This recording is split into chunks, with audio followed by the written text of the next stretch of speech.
just gonna lay back and I'ma drop some smooth lyrics. So tune in 7 to 9:30 and don't be late. We about to set it straight. Ain't no half stepping with Marcus J. Word. I'm ready, let's go. Ain't no half stepping, that's the name of the show. Yeah, Marcus J hosting and we ready to go. Yeah, Hunters talk sprinkle with a dash of humor to the legacy listeners and the online viewers. What you wanna talk about, call it, we're hearing you. Cover all topics, touch on the main issues. With the flow in this show, bring the heat. The word on the street, Wizard Earl on the beat. We superb in the D, legacy online. 7 to 9:30, please be on time. Ain't no half stepping with Marcus J, my brother. If they can't hang, word to their mother. And he been on this grind for a while. The brother so smart, plus brother got style. Up in Richmond, we on the mission, before force. And listen up, this Marcus Stage start to talk, running back. And he been on this grind for a while. The brother so smart, plus brother got style. Up in Richmond, we on the mission, before force. And listen up, this Marcus Stage start to talk.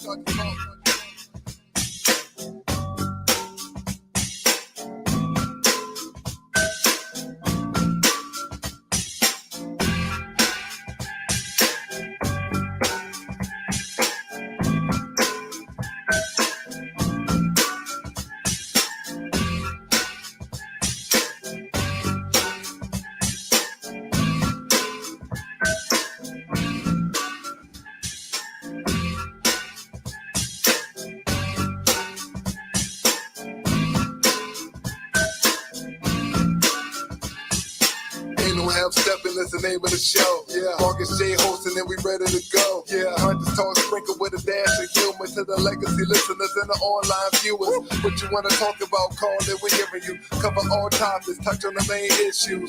With the flow in this show, bring the heat. The word on the street, Wizard Earl on the beat. We superb in the D, legacy online. 7 to 9:30, please be on time. Ain't no half stepping with Marcus J, my brother. If they can't hang, word to their mother. And he been on this grind for a while. The brother so smart, plus brother got style. Up in Richmond, we on the mission, before force. And listen up, this Marcus Stage start to talk.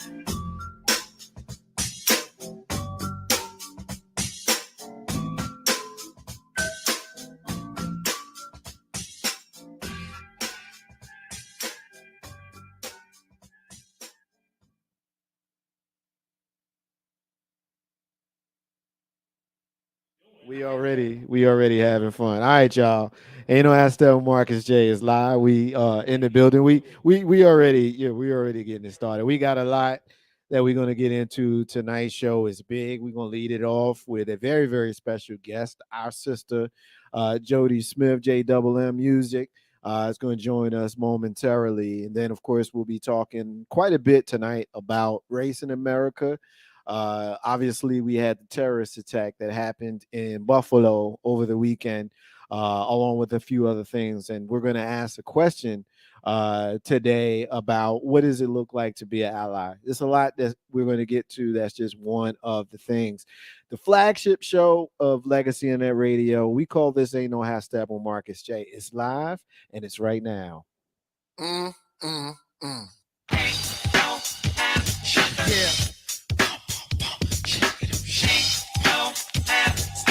It's about that time. It's about that time to get. Yeah.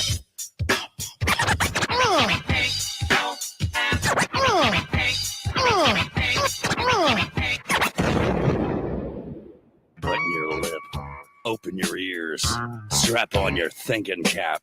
Socially conscious talk that's entertaining with a dash of humor and the top sports stories of the week. It's time for Ain't No Half Steppin' with Marcus J.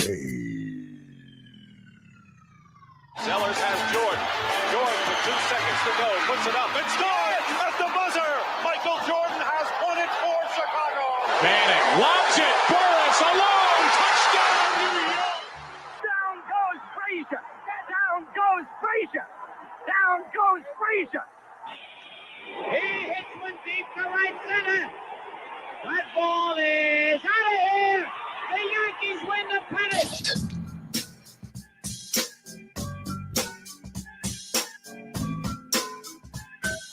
Ain't No Half Step with Marcus J is live. We are in the building. Be down with us tonight at 804-402-2893. Be a part of the flagship show. Heard live from New Den, of Legacy Internet Radio. Thank you, everybody, rocking with us tonight. We appreciate those folks that are checking us out on Facebook Live. We appreciate those folks that are checking us out on YouTube Live. We appreciate those folks that are checking us out on our replays in the future. Y'all rock with us. That's why we roll with y'all. We already getting some love and salutations from one of my favorite people, a brother that I walked the yard of Virginia Union University with many years ago. My brother Johnny Oldtree is checking us out from Texas. He's saying VU is in the house. Keep up the great work. Going to hang out for a spell. I can dig it, brother. I appreciate you. Thank you for rocking with us, and you and Q. And your wonderful family is every time I see y'all on social media, I always smile because I remember seeing y'all when we were all there together, and just what you guys have done with your family and with yourselves over these years. It's been a joy to watch. So I don't know if I've ever had an opportunity to say that to you, but I'm saying it to you now. So my best to you and Q and the girls. I hope you guys are doing fabulously, continuously, and with love and peace from your brother Marcus J. Ain't no half step with Marcus J. Is very happy, very excited to introduce the usual suspects as we go through our introductions here in our first segment as we get prepared for our special guest that'll be joining us in a little while. Our sister Jody Smith will join us here on the show, and we'll be talking about her new single Flex. And we'll also be hearing from her what she's done so far and what she will continue to do. But you hear this man every single show. He sits across from me. He's my brother, and he's my partner, and he's my friend. His name is John. Hi, John. How are you, sir? Good evening, Marcus. How are you? I am doing good today, and I appreciate the fact that I get to spend time with you, sir. How are you? I'm good. Ever so slightly jet lagged in a good way. Yeah. Little, international flavors. Good, Yeah. There's Henny White in the cabinet, so that's when you know black folk done went to the Caribbean. Because they come back with Henny Black every time. Henny White. Henny White. I'm sorry. Henny White. Henny White. Yeah, Henny White. And just like I said a couple weeks ago, man, I'm reclaiming my time. COVID took a lot from us. Yeah. So I'm trying to just get it all in because none of us are promised tomorrow. Yeah. So I'm trying to make sure every single day that I do it, I'm doing it to the hilt. Yeah. And I'm not thinking about, not necessarily consequences, but I'm not thinking about what ifs. I don't have any what ifs. Like I said, I keep my phone locked on. I got a couple different websites that alert me to different things. And when it pop up and the price is right, I buy a ticket and I figure the rest out later. So I could dig that. Ain't no half step on Marcus J live from New Den, Legacy Internet Radio. I always enjoy the opportunity to introduce my sister, your sister, who sits on my right side because she is my right hand. The wonderful, intellectual, beautiful Steph B is up in this joint. Oh, all those accolades. I feel well, like, you know. Do I owe you money? Nah, but you can slide it under the table Yeah, if you care to, or in a little baggie if you like. What's up, Steph? You know what? I'm a mess. Always I'm forward. a mess. Yes, you And are. I do like when you say always forward. I mean, we have no choice. Yeah, I can dig it. How you doing, sis? I cannot complain. Yeah.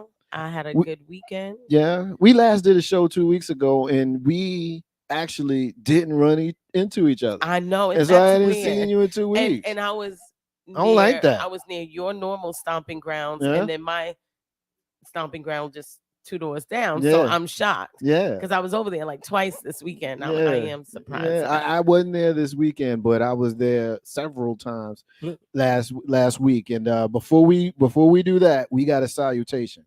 Okay. And so someone is saying good morning. All right. It's our big sister. All right. And so I always get excited at this part, just like they do. We look at each other, we look into the camera, and we say, Good morning, Sue. Yeah. Go ahead, John. What are we going to say? I'm saying let's go ahead and do what we do for our people and talk about Steph's Stomping Ground, which is Brewers Cafe Oh, I love on going Hull in Street there. in Richmond. And we'll talk about your stomping grounds, Yep. which is Croker Spot, also on Hull Street here in Richmond. Black And owned, black owned. And I got a doing spot for business you for guys everybody. in Mechanicsville, on Mechanicsville Turnpike, called Gummies. Gummies is real. It's a little bit defined because it's in the cut, but trust me, go to Gummies. It's worth the trip. I'm telling you, it's worth it. We gotta start making people pay for this. Yeah, and but no, we will at some point. But you know what? Let's get them to where they can pay for it and it not be an issue. That's right. So we're gonna pump them. We're gonna pump our black-owned businesses here in Richmond who made it through the pandemic, who are still, providing the city with quality service from black-owned business and black-owned entrepreneurs who don't get it. I see commercials on television, local television all the time, and my people aren't represented how they should be, especially not in the city of Richmond, capital of Virginia, with a very strong black presence of good people. We got some good people here in this city, so we got to shout them out. So that's Brewers Cafe on Hull Street, Croker Spot, also on Hull Street, and on Mechanicsville Turnpike, Gummies. Look them up, check them out. Trust me, you will not be sorry. Shout out to Gummies, shout out to Brewers, shout out to Croker Spot. And, these are the places that we go to. And so if we go there, of course, we're going to put them over and, rock with them because we do. And we'll roll with y'all for doing it. Ain't no half Steppin, Marcus J, live from New Den Legacy and that radio. We getting some family love here. Cousin Terry is checking us out, and cousin Kalia is checking us out. They are here with us. Our sister elder Miss Diana is checking us out as well. And much love to you. And I always appreciate you, Miss Diana, when you show some love to me. I appreciate that. I know it's the love that you have for my elders that causes you to have love for me. And so I appreciate you. And I thank you so much for your kindness and your participation and your in attendance tonight. So thank you. And I'm happy. Like we said, we haven't been here in a couple of weeks, and in the time that we haven't been here, 2 weeks, I guess, was the last time we did the show. We had a milestone in my family. Pops J reached the 80 milestone, so he spun around the big star 80 times. And that was a blessing. We had an opportunity to celebrate him back home in New Jersey. That's dope. And I'm very open about it. He's the greatest man I've ever known in my life. He's my idol. He's the person that I look to as my moral compass. And he's who raised me. And so I rock with him, not just because he raised me, but because he's a good man. And if you listen to other people speak of him, they'll tell you that he's a good man. And so I appreciate him. I didn't have an opportunity to do this in the prior show simply because his birthday had not come up as of yet. But it has come and it has passed. And so I say publicly, as I did privately, as well as in social media and in every other way that I could celebrate you, Pops, I say, blessed Earth strong. Earth strong, meaning you're on this earth strong. That's why I say that. So it is a blessed thing. And so I am blessed to be your progeny. And I rocks with you, Pops. You that dude.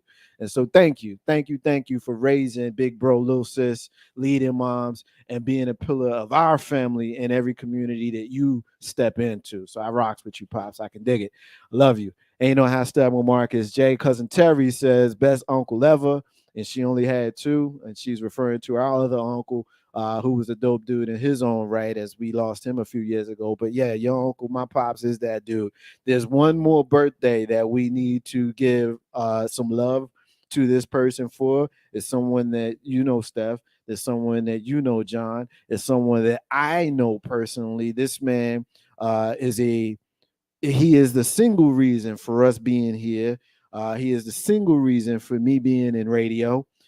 He is one of my favorite people who I've ever met. I've always said that this man saved my life not once, but 2 times. Special, blessed Earth Strong today on May 16th. we're paying homage to the 50th birthday of my brother, your brother, our friend, and the inspiration of Legacy in that radio. Our brother Jay Grizzy turns 50 years old today. Happy born day, cuzzo. Yeah. Jay Grizz is 50 years old. And so who knows if he's listening? It's his birthday.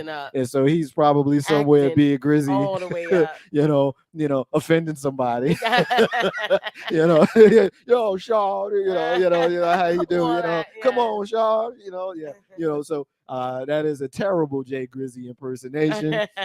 But it is the impersonation that I will give to him. And so thank you. Of course, you guys, any words on our brother Grizzy? Anything you want to share with him or say to him, John and Steph? Just a big, happy born day, making that return one more time. And the 5-0 is a big deal. The 5-0 is something to celebrate. I'm going to do the double nickel like Mike coming back on the Knicks. Word. That's what we're doing. Yeah. Every time I think double nickel, that's all I can remember. I don't even like this guy. I'm sorry. Look, it was a hurtful situation. Listen, it was a hurtful situation. But whenever I think of that number, that's how polarizing and rememberable in a bad way that situation was. 55, always, that's all I can think of when I think of that number. Yeah. So I'm coming up on that. So happy 5-0, bro. Any words for Grizz before we move? Our special guest is going to be joining us here in a moment. So I want to go ahead and get her introduced. Any words for Grizz, Steph, as we move forward towards the rest of the show? I love the energy of a man who loves himself. And I don't think there's much you could say to someone that is that comfortable with who he is. So I would say keep doing exactly that, being comfortable with who you are, because who he is dope. Yeah, I can dig it. Yeah, happy birthday. Happy birthday. Blessed Earth Strong, brother. We love you. I love you. Ain't no hashtag Marcus we love live. You. I said we. I said all. Yes, but yes, I yes. want him to know from me specifically. I love you. I told him earlier when I rapped him. I love y'all too. I'm just a loving dude. Ain't no hashtag Marcus J. All right, so this is the part I enjoy because I love her too. Our sister Jody Smith, who is going to join us here in just a few moments. But before she joins us to talk about the song that we're about to play live on the show, the debut of her newest single is called Flex. And we're going to play this track, and then we're going to talk to the artist. Our sister, JMM. JMM Music was her last project, her current project, the track Flex. Let's get it, y'all. Here we go. Ain't nothing better than a bullet boy beat, man.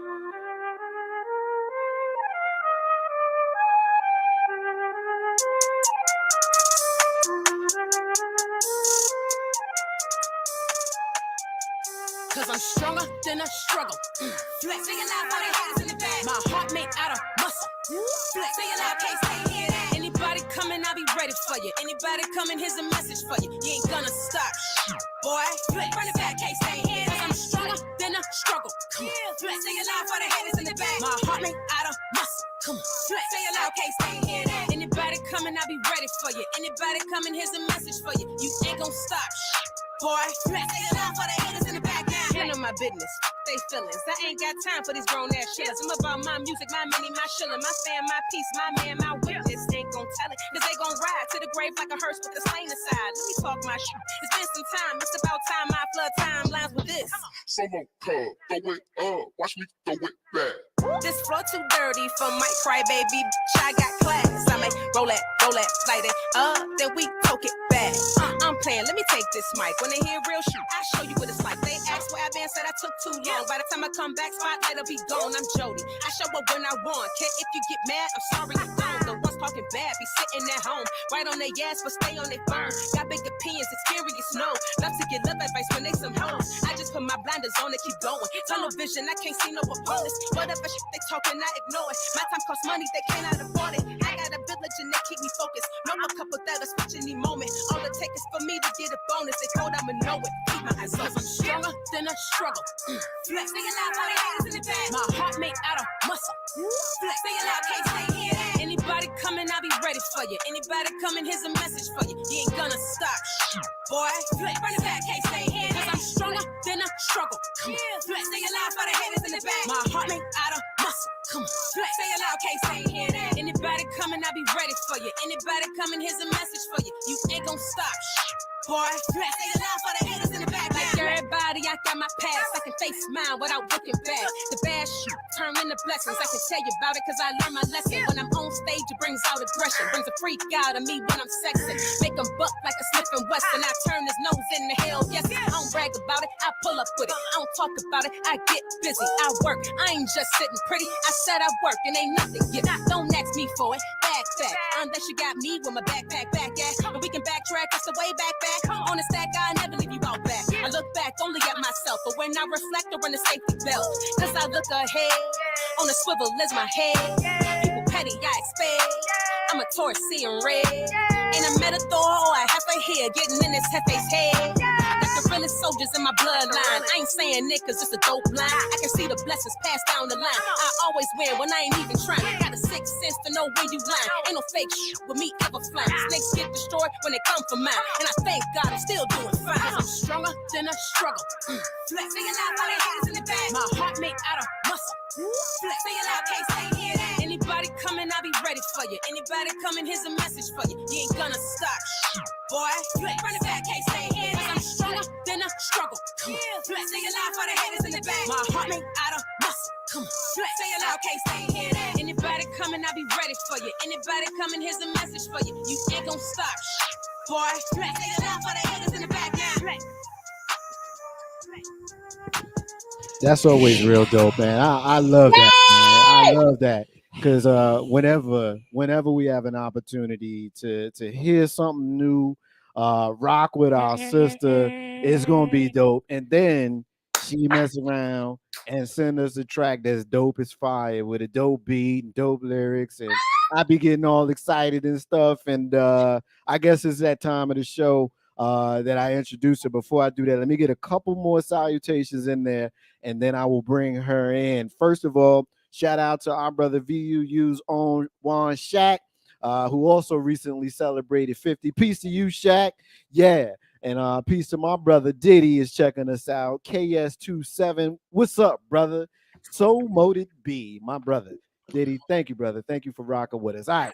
Ain't no hashtag Marcus J is very, very happy and excited to bring to you our favorite sister, our favorite singer, our favorite rapper, our favorite producer, our favorite entrepreneur. Come on. And she like my little sister, so you know I love her. We got our sister, Jody Smith, is with us. What's up, Jody? Hey, how y'all doing? What up? Legacy Internet Radio. Ain't no half stepped in. What's up, Jody? Hey, I'm JoJo. good, man. What's good, bro? How's everyone? What's good? That track. That's what's good. You like that track? Hey, don't gas me. Don't gas me. Yeah, just hitting on something. I like it. So what you trying to do? You trying to get us to all be listening to that track all the time, right? That's absolutely. Throw it in your playlist, download it. Yeah. You have all the permission. Yes, thank you. You know, I've been wearing it out on Apple Music, right? I appreciate you, bro. I really do. Thank you so much. Well, let's talk about the track, Flex. What was going on with you when you put it down? Tell us who produced it. I heard Bully at the beginning and shouted him out. Like, let's get all the stuff. Let's do the right. stuff. You heard that tag in the beginning. Ain't nothing better than a Bully Boy beat, and he did that joint. Shout out to Bully of Factory at the Factory, the studio off of Hull in Manchester. Shout out to Bully. He definitely put that joint together. I have a history with Bully, you know. Femcees of Fire, if you're familiar with me and my music career, Femcees of Fire is a group that I was brought into, introduced to by Bully. So shout out to him. Through his studio, a lot of things happen. But anywho, we got history. So he hit me up because there's always been a mutual respect of one another's craft. So he hit me up like, yo, I need you to get on this song. I'm going to release a project. I got the beat. I just need you to kill it like you do. So I'm like, send me the beat. I love the beat. And, it was history from there. It didn't take long for it to be written. When I hear a beat that I love, the words just kind of flow. So it flowed.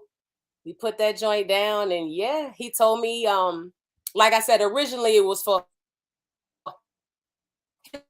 he gave me the green light to go ahead and put it out there if I so chose, and it's such fire, I just went ahead with him, like, yeah, I need the word. People will want to hear this, I think. So let me put it out there. So, yeah, shout out to Bully. Yeah. Nah, shout out to Bully. Shout out to the factory. He does some great work, and I appreciate his presence here in RVA in the Cap City and beyond, because I ain't never heard him put nothing out that was whack. And so yeah, that's not his thing. yeah, and I certainly never heard you put out nothing that was whack. Never. And I did, and I like the cover art and all of that stuff. So tell us about that. Like, what was your inspiration when you put that together? It just clicked when I saw it. That picture is me, if you can't tell. That's me when I'm guessing, between the ages of 3 and 4. That's what I look like to me, anywhere between 2 and 4. That was taken on my grandmother's front porch. Rest in peace, Grandma Smothers, Rosetta Smothers of Powhatan. So yeah, I'm city-fied and country-fied. That being, that spot, that time frame was so, stress-free, relaxing. It was a blissful time. I was green. And I saw it in my phone. I was going through pictures, trying to find some good cover art. If I, didn't know if I needed to take something new, but I came across that, and it was just like, yep, that's it. Really wasn't much. But once I saw it, like, yeah, it was organic. That's the one. Yeah. That's what you said. That's the one right there. That's the one, that's it right there. That's the beginning, because honestly, this track is kind of like reintroducing myself. It's been a while since I put something out. So, that picture is the essence of me. I'm still a kid at heart. I'm still that same person. I'm bringing people back to me, which is kind of like a new origin, if you will. That's why me being a child in that picture was so fitting. So yeah. I'm actually glad that you said, what you just said about, this kind of being what's coming out right now. I want to talk to you about what's next, like what you got going on beyond Flex. You got any plans, anything that you want to break as far as the news here on Ain't No Half Step with Marcus J on Legacy and everything? You want to break any news here? I have so many plans, so many things I must execute in this here lifetime. But what's coming next is more music from me. You can definitely expect that. Flex is the first of many. It just so happens to be hip hop, but you can expect more music of many genres, because I love it all, from reggaeton to R&B grunge, R&B ballad, gospel. Like, real talk, you might hear some rock and roll. I just plan on sharing everything I love musically with y'all. You can expect the music to be produced by me. Again, shout out Bully. But the next few joints definitely will have my production stamp all over it. And my boy Wizzy too. Yeah. Things produced by him. You can expect more content to be released on social media. It's a social media world. So you can expect more content, more interviews, more shows, more promotion of this song, because again, I'm trying to, hone in folks' ear again. I don't want to do too much releasing of one thing at one time. I'm still trying to get the people's attention. So yeah, I could dig when you just said about different genres. I ain't gonna put you on the spot, but there was a song that you had written that was in a genre that isn't. Let's just say it ain't a lot of us that's doing country songs. And, you gonna bring up the country joint, bro? Yeah, man. It wasn't something that you had produced and put into a track. It was obviously your own thing, but I just remember just how organic it was, and it was a country song that many of our ears aren't trained to that style of music, but when you did it, it somehow ended up being dope. I dead serious am going. You have my word, bruh. I don't know how long it will take, but it will happen soon. I will put that song on wax, because you and my mom, two people whom have never lied to me in the 10-year of our relationship, and I trust you. She, among others, privy to hear a country song from me. I love the song when you remember the name. You remember the name? I do. No, I do. The name. No, I don't remember the name. I feel bad. I don't remember the name. I feel dandy in my my pickup truck, okay? In my pickup truck. Okay. Yo, come on, man. I'm digging it. I'm digging the sound. I'm digging the Come on, man. You know what I'm saying, sis? I just remember watching you. I will put it on wax because somebody will love it. That's another thing, you know. You hear so many artists saying this track wasn't meant to be released or I hated it and things of that nature. And I used to feel that way, but I'm like, no, somebody loves it. There's an audience for everything. So no, I will release it. I enjoy how music is always organic with you. And you know, I go back to JMM Music because I told you, and this is a true story. Beer. Yeah, here it is right there. There it is. You know, that came out what in 17? Don't get me lying, bro. You 17, probably right. 18, somewhere in there. And I swear, I promise you, I carried that CD in both of my cars and my work vehicle. I had copies for each of the vehicles, and it stayed in my car until I burned it and put it on my cell phone, and I still got it. And when you talked about production, one of my favorite songs on that was, well, obviously, I'm Not Trying to Go Home. I don't think you produced that one, but Warning. I definitely did produce that one. You produced that one too? I definitely made that entire track. Yes. Girl, let me tell you something. She sang that song for me for my birthday one year, y'all. I was so happy you serenaded me. Yeah, but Warning. You know, I am lying. I'm lying, bruh. No, I did not.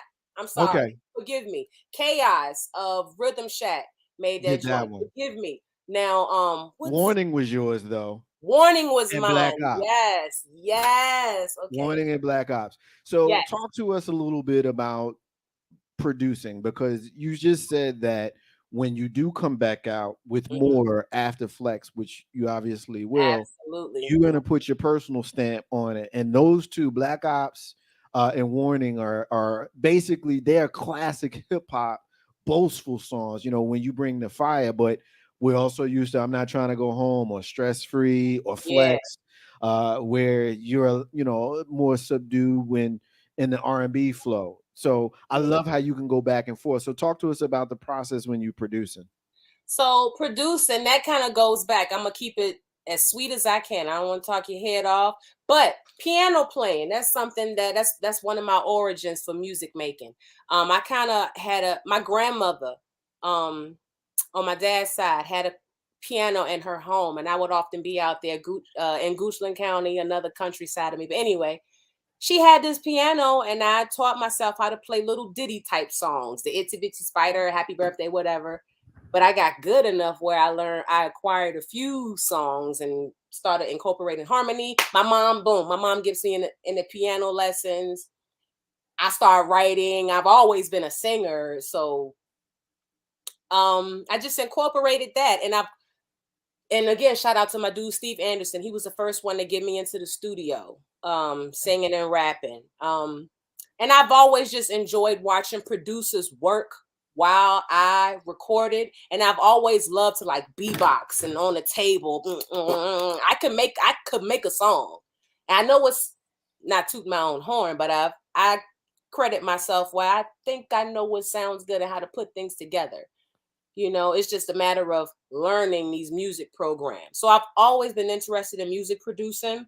And then I really got the kick in my tail when I was just chasing after producers all the time. It gets annoying, you know, and shout out to them. That producers got to make money. But, you know, when you're an artist trying to do things on your own, you need money. Trying to cut out as much of a middleman as you can. So I'm like, you know, I need to start making my own beats. I'm not about to keep paying producers. And then I would get into a situation where they tell me they made it.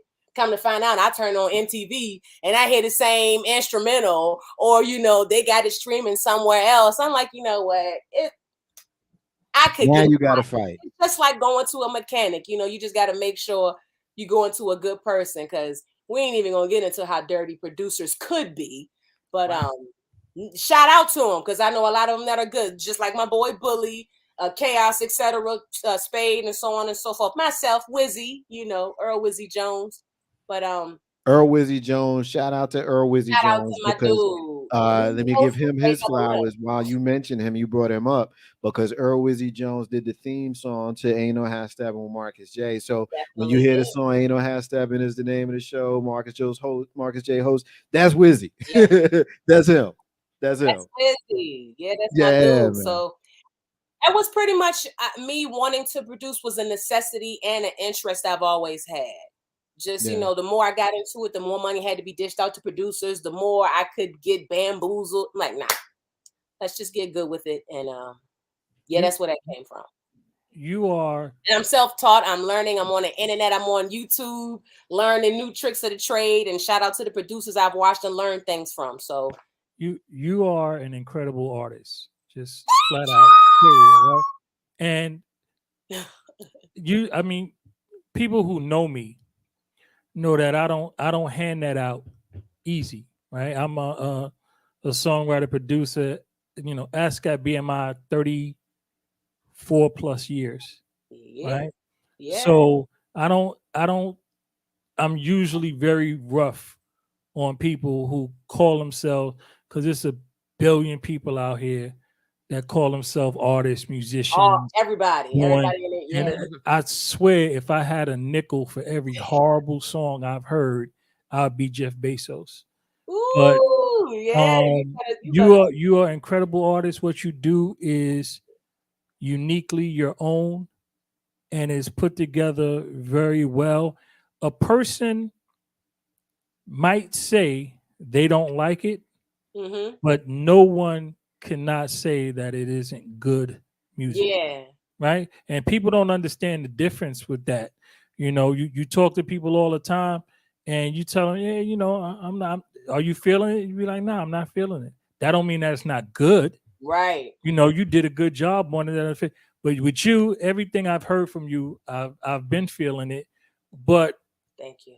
On top of that, it's good quality stuff. You put out good quality product and it can stand against or with anything that is, you know, out right now.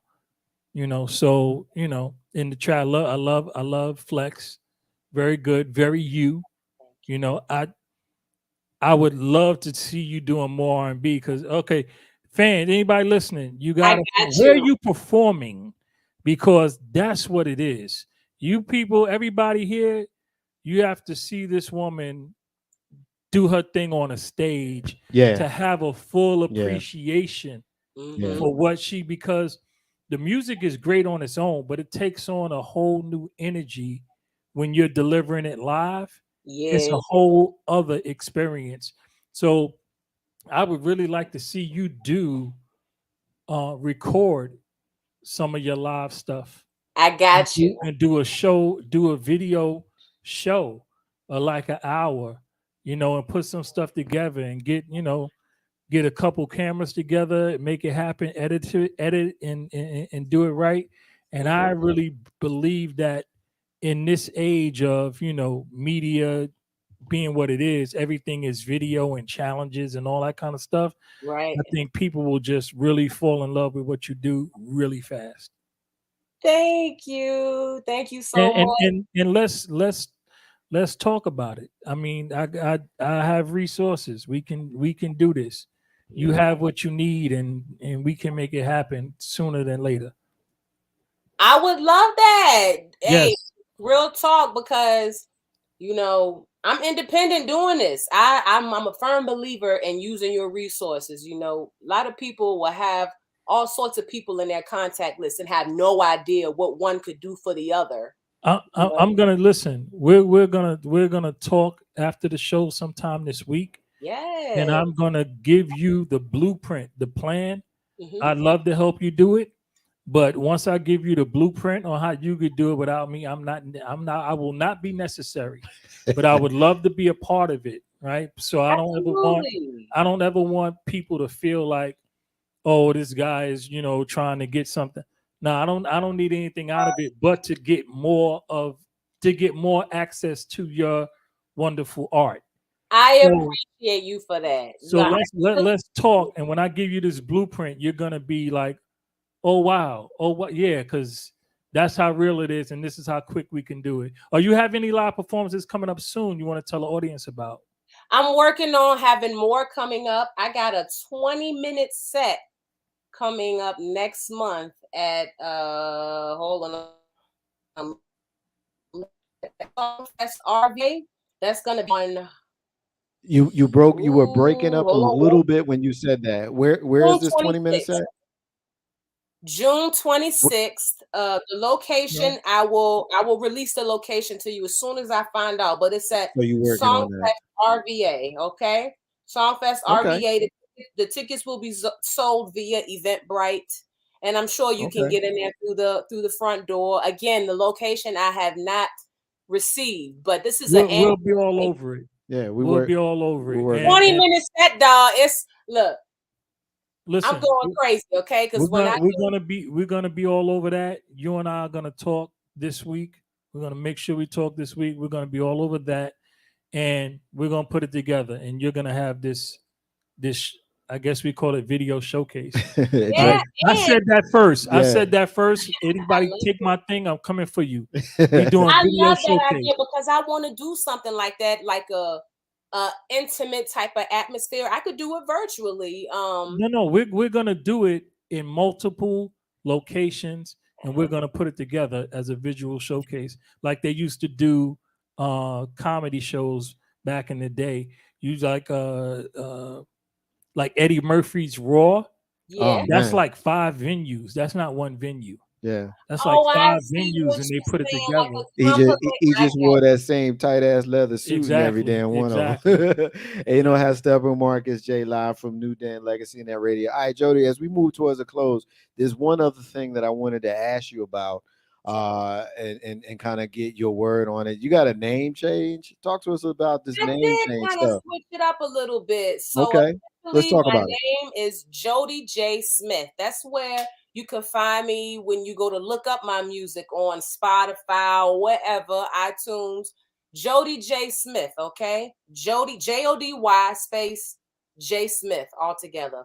And why what precipitated the change? Well, because my name was simply Jody Smith prior to. And I hate to say simply because I like to believe my name has a weight to it. Yes, however, when you look up an artist by the name of Jody Smith, you will find many. You will find a few. Yeah. And I needed to stand out, you know. Everyone who loves me and knows me as Jody. Yeah. And people who know me musically may definitely have heard of J. Smith. Yeah. Or Jody Smith. Yeah. So I just wanted to personalize it a little more without a complete name change, you know. So Jody J. Smith, no artist has that name but me. That's mine. You look up Jody J. Smith, it'll only be my content. I can dig it. I can dig it.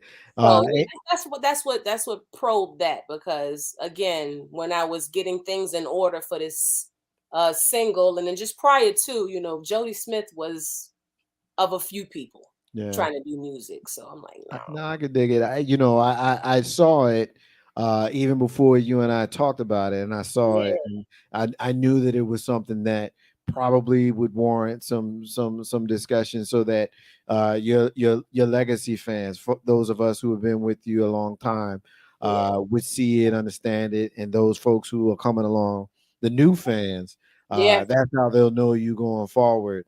And obviously there's going to be more fans because Flex is dope, and what you put out, it's receiving great reviews. So I appreciate all the love and support from Legacy Internet Radio, people on social media platforms, or people just downloading it and streaming it. You know, I appreciate you.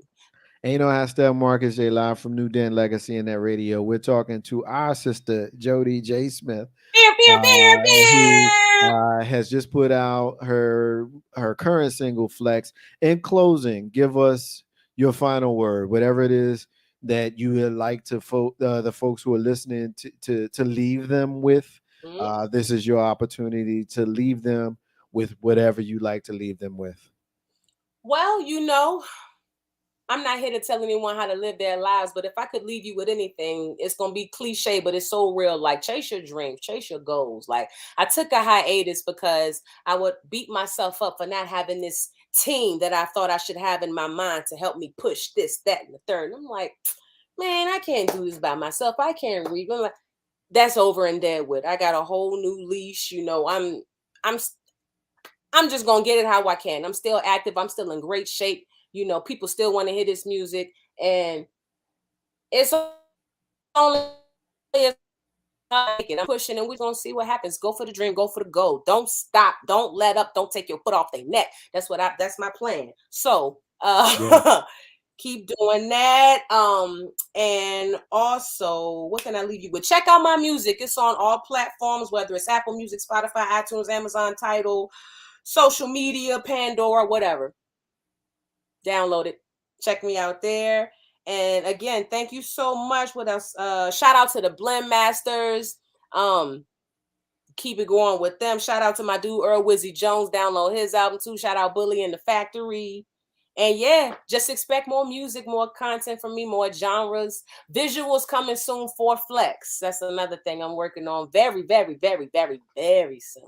Yeah. Oh, yeah. I am very happy. We are very happy to have you. This is your home. It's been your home for as long as I've been around. One more thing. I'm so sorry. I was so mad I could not find my Legacy Internet Radio t-shirt, bro. I was tearing my place up trying to get, because you probably noticed I checked in, checked out, checked in, checked out. I don't know if you saw that. Yeah. Get this damn shirt. You trying to wear your shirt, man? Yo, I don't know where I have it. What's gonna piss me off is I'll find it, tonight or tomorrow. For it. Yeah. Well, the good news is I know that you have it. One, because I gave it to you, and two, because we have pictures with you in it. So I know you got it. I know you got it, and it's okay. I'm not going to be upset with you about that because I know your heart was in the right way. I know you love me, girl. You know what I'm saying? I love you. And I know you love us, and I know you love this platform, and we love you just as much. You dope. I tell you every time. I tell you in our private conversations, because interest of full disclosure, you are family to me, and I rocks with you, and I appreciate you, and I think that what you're doing is outstanding, and I hope that you continue to do it, and this will always be a place for you to come and share your craft with the world, because I support you. One more thing. Come on. Now you can reach me. I forgot to tell you all my handles or whatnot on social media or whatever. So let's get your stuff. Give them your stuff. You know what I'm saying? I gotta get on my thing, my Tony Montana. So on Instagram, you can follow me at Jody Smith _804. That's JODY Smith _804. Facebook, Jody J Smith Good. I don't know if you do TikTok. Jody J Smith on 1000. YouTube is Jody Smith Music. Snapchat, Jody J Smith. List goes on and on. I'm like I said, YouTube. Check me out, okay? If you're looking for just a song, Jody J Smith. And the song title is Flex with 2 X's, FLEXX. Okay? Love y'all. Thank you so much for having me. Yeah, thank you for being here. Peace to you, peace to your family, and we shall talk to you soon. All right, be good. Yes, I'm gonna talk to you soon, right, brother man? Yes, ma'am. All right now. All right. Be good, Jody. We love you, man. Peace. All right, love y'all. Bye. You got it. Ain't no half stepping with Marcus J live from New Dan Legacy and that radio. I always enjoy when we have her on the show because she's dope and she's family. And I think that we are blessed to take care of family. And so we're gonna always do that. Ain't no half step Marcus J live from New Dan Legacy and that radio. Shout out to our brother Bobby. Our brother Bobby is saying good evening, guys, and peace to him. What's up, bro? For checking in with us as well. And as we say, Steph, or as I say at this part of the show, and I get real corny, and I say it every single week, let us move on. Jody, I just followed you on TikTok. Ain't no how Steph Marcus J. All right, so we spent that great few minutes with our sister, and it was fun and it was great and all that kind of stuff. And now we must move on to the balance of the show, and the big ticket item that we're going to talk about tonight, obviously, is the terrorist attack that happened in Buffalo. And I'm gonna be very, very clear about this, and we're gonna round table this, and we'll get into this discussion. The phone lines are open: 804-402-804 804 843-5678. That's the number to dial if you want to get in on tonight's discussion. I'll be very, very clear with you guys tonight. I'm very angry about this. I have shifted into a different stage of life, so my anger looks a little different than it used to look. But I promise you, you are likely to get closer to the old Marcus J tonight than you have seen in a while, simply because this one is a whole different thing. You have a lot of folks who don't like to use the term terrorist attack. But surprisingly, Steph, you do have the folks who are reporting the news are clear about law enforcement's proclamation that this was, in fact, racially motivated domestic terrorism. And I have not heard them say that before when you had cases that were equally obvious, like the Dylan Roof thing in South Carolina at the church. That was kind of like this. But let's just lay it out here. We'll get the facts laid out, and then we'll talk about them. Steph, you're going to be up first here. I got this from CNN. So as I read through some of these details, I'm reading through from CNN, but you can get these things, this information all over the wire. It's all out there. I just happen to be reading from CNN. I'm not going to read from Fox because they be lying. This is an 18-year-old man who shot and killed. It says allegedly, but fuck all that. I'm not doing that. 18-year-old man who killed 10 people in Buffalo Saturday afternoon was motivated by hate, targeting a supermarket in the heart of a predominantly black community. 11 of the 13 people shot by the white suspect at the Tops Friendly Market were black. Among the victims, who range in age from 20, terrible, a kid, to 86 years old, were basically doing their normal shopping. The first person killed was a former police officer who was there as a security guard. And you've got a quote from the Erie County Sheriff John C. Garcia, who says this is pure evil, straight up racially motivated hate crime from someone outside of our community. This dude drove 200 miles to do this. He has a manifesto that he has put online. Peyton S. Gendron of Conklin, New York, has already been arraigned and charged with first-degree murder. This is per the Erie County District Attorney John J. Flynn. He has pleaded not guilty, even though he has filmed it. He was filmed going through and murdering people. There is a video of him going to a white dude who was fetal position, cowering, screaming for his life, where this Peyton as Gendrick dude apologized to the white dude and continued on searching for more black people to kill. He planned to continue his rampage. He got there around 2:30, heavily armed, wearing tactical gear, including a tactical helmet, along with plated armor. He used an assault rifle. He shot 4 people outside, 3 of them fatally. When he entered the store, he exchanged fire with the security guard, who authorities say, again, was a former or retired Buffalo police officer. He had planned to continue his rampage beyond the supermarket. There's some documentation that he allegedly planned to target another large superstore.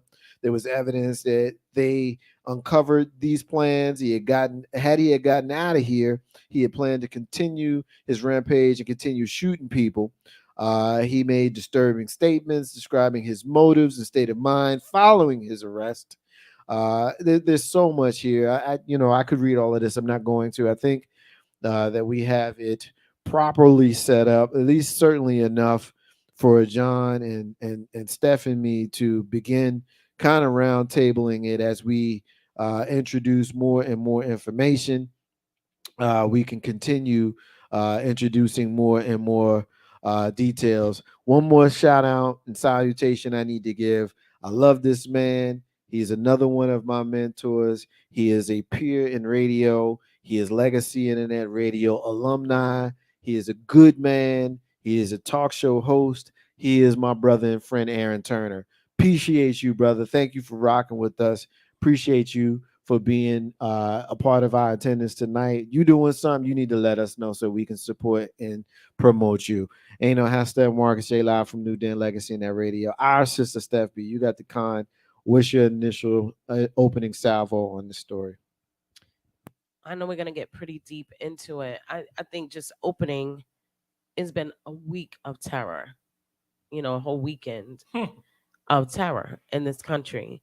And there have been so many takes on this via social media, via the news, that I'm just tired of the excuses. I'm tired of the conversations of why this man got to live. I mean, he, after killing these people, walked out of the grocery store, gun in hand, pointing the gun at himself, moving the gun away from himself.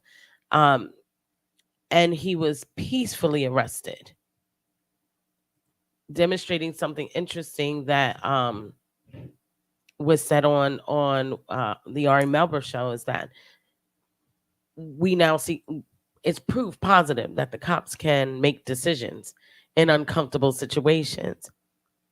He came out threatening, and they allowed him to tell them that he wasn't going to hurt them and he was going to surrender. He never took a bullet. There was nothing there. That is a reflection of the privilege that allowed him to go there the day before, case the area, walk through the grocery store. He's on film, make his plan, come back the next day, commit his plan live on Twitch. And we still have people allowing the privilege of, one, calling him a teenager, two, immediately transitioning this to a mental health conversation, and transitioning it while, interestingly, in his 180-page manifesto, he said, I'm not mentally ill. This isn't being driven from a mental illness. This is a concerted effort. And we can now say, after the shooting in South Carolina at Mother Emanuel Church that killed 9 Black people, it's just shocking to me that we're still sitting around acting like, because right after that, there was this, indignance and I can't believe it. It's shocking to me that we still want to play the I can't believe it. We had a president who pushed this type of narrative. We have mainstream media that a large grouping of that president's followers watch on a regular basis. People are being indoctrinated. We have MAGA leaning fools that are on the cusp of getting elected into Senate positions. Some are already in there. And we want to act so shocked about this. Also, I find Buffalo PD, I find that whole policing system to be disingenuous in their shock. Buffalo is the 6th most segregated city in America. 6th most segregated city in the United States of America in 2021. And to act so shocked right now, I'm like, this is going to keep happening because we always want to act surprised and shocked that a grouping of people who are worried about becoming the minorities that they've mistreated for so long, we act so surprised that this is where they're going. We've been lying to ourselves saying that racism is dying out for so long, like every decade. You could go back to watching anthropologists have conversations with Black leaders back in the 50s and 60s, where they would try to paint this as the racism is an exception, not the norm. You can then fast forward and see that same thing through the 70s, 80s, 90s, through redlining and everything else. You have Buffalo, a city that is one of the most racially segregated cities in America, and has had policing issues not very long ago. Last year, several policing issues. And instead of facing this and saying, listen, this is more than the chickens coming home to roost. This is the toxic nature of the soil of America coming to the surface. Instead of saying that, it's I'm so shocked. I'm so surprised. So we can say I'm so shocked and I'm so surprised the next 10 times it happens. It's ridiculous. And I'm at a stage where I'm like, I'm tired, and I'm tired of Black people being sitting ducks for the anger and ire of dirty people who are benefiting from a system that protects them. I'm tired of Black people being put in a position of where we're gaslit into having to accept or having to agree that the world is changing when it really isn't for most of us. And I'm tired of us not being prepared to protect ourselves. That is a big part for me. We have to change. We sit around and people want to say, well, white people are afraid of Black people. No, you're not. No, you're not. Because the minute you get an invite to the cookout, you'll show up and be the only one. You know we're not dangerous. You know we're not coming for you. There is no they are afraid of us. What they are afraid of is a reckoning for any of the behaviors that they've had. So this is why you have redlining, so that there aren't more of us in political leadership and things like that. That's where I feel just at the start that we have to get to a point where we're angry enough to take matters into our own hands from the positioning of protecting our communities in legal ways that everybody else takes advantage of. The problem is, I talk about this like all the time here on the show. The problem is nobody ever wants to have an honest conversation. Right? So let me start here. Marcus says something. He pleaded not guilty after filming it and being filmed doing it. The reason he's and commenting on it, but the reason filming. You know why he said he's not guilty? Because he knows technically by law he's not guilty. Because Black people in America don't have the right. There's nothing that a Black person can do to a white person for remedy or relief under the law. It's in the Constitution. And it hasn't been amended or changed ever. Right? We're still considered 3/5. We're still considered property. And slavery was never abolished. So as long as you are willing to say that you're a Black person and an American, then you are subject to the whim of any white person, American in this country. Understanding that and accept, and this is what, and this is the whole thing I try to say when I talk about, the political stuff. The elected officials, Black and white, who so-called on your side, they know this.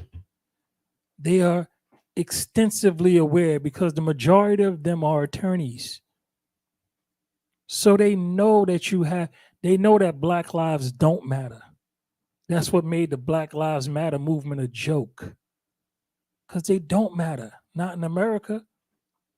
Right? You're still chattel. Right? And you are the only remedy that Black people will have for any kind of remote safety, not even safety, but to try to lessen the situation of them being harmed, is to strategically arrange their lives. Segregated Buffalo would have been a perfect example had people organized and elected within their segregated area, because things would be different. Their police should look like the people they're policing, right? Mm-hmm. And they don't, because they will not go out and vote, and they will not protest the things that need to be protested, right? Also, Black people, if you want your life to matter, get some life insurance, right? Because if those 10 people who got killed all had to get in policies paid out of $1 million each, trust the insurance companies will be on the police ass with failure to protect the citizen, right? And somebody would have to pay that money because the insurance company ain't gonna want to pay it. but they're going to have to pay you within the 30 days or whatever the situation is. And then they're going to try to get that money from somebody else. Right? We have to stop acting like it's okay, like everything's all right.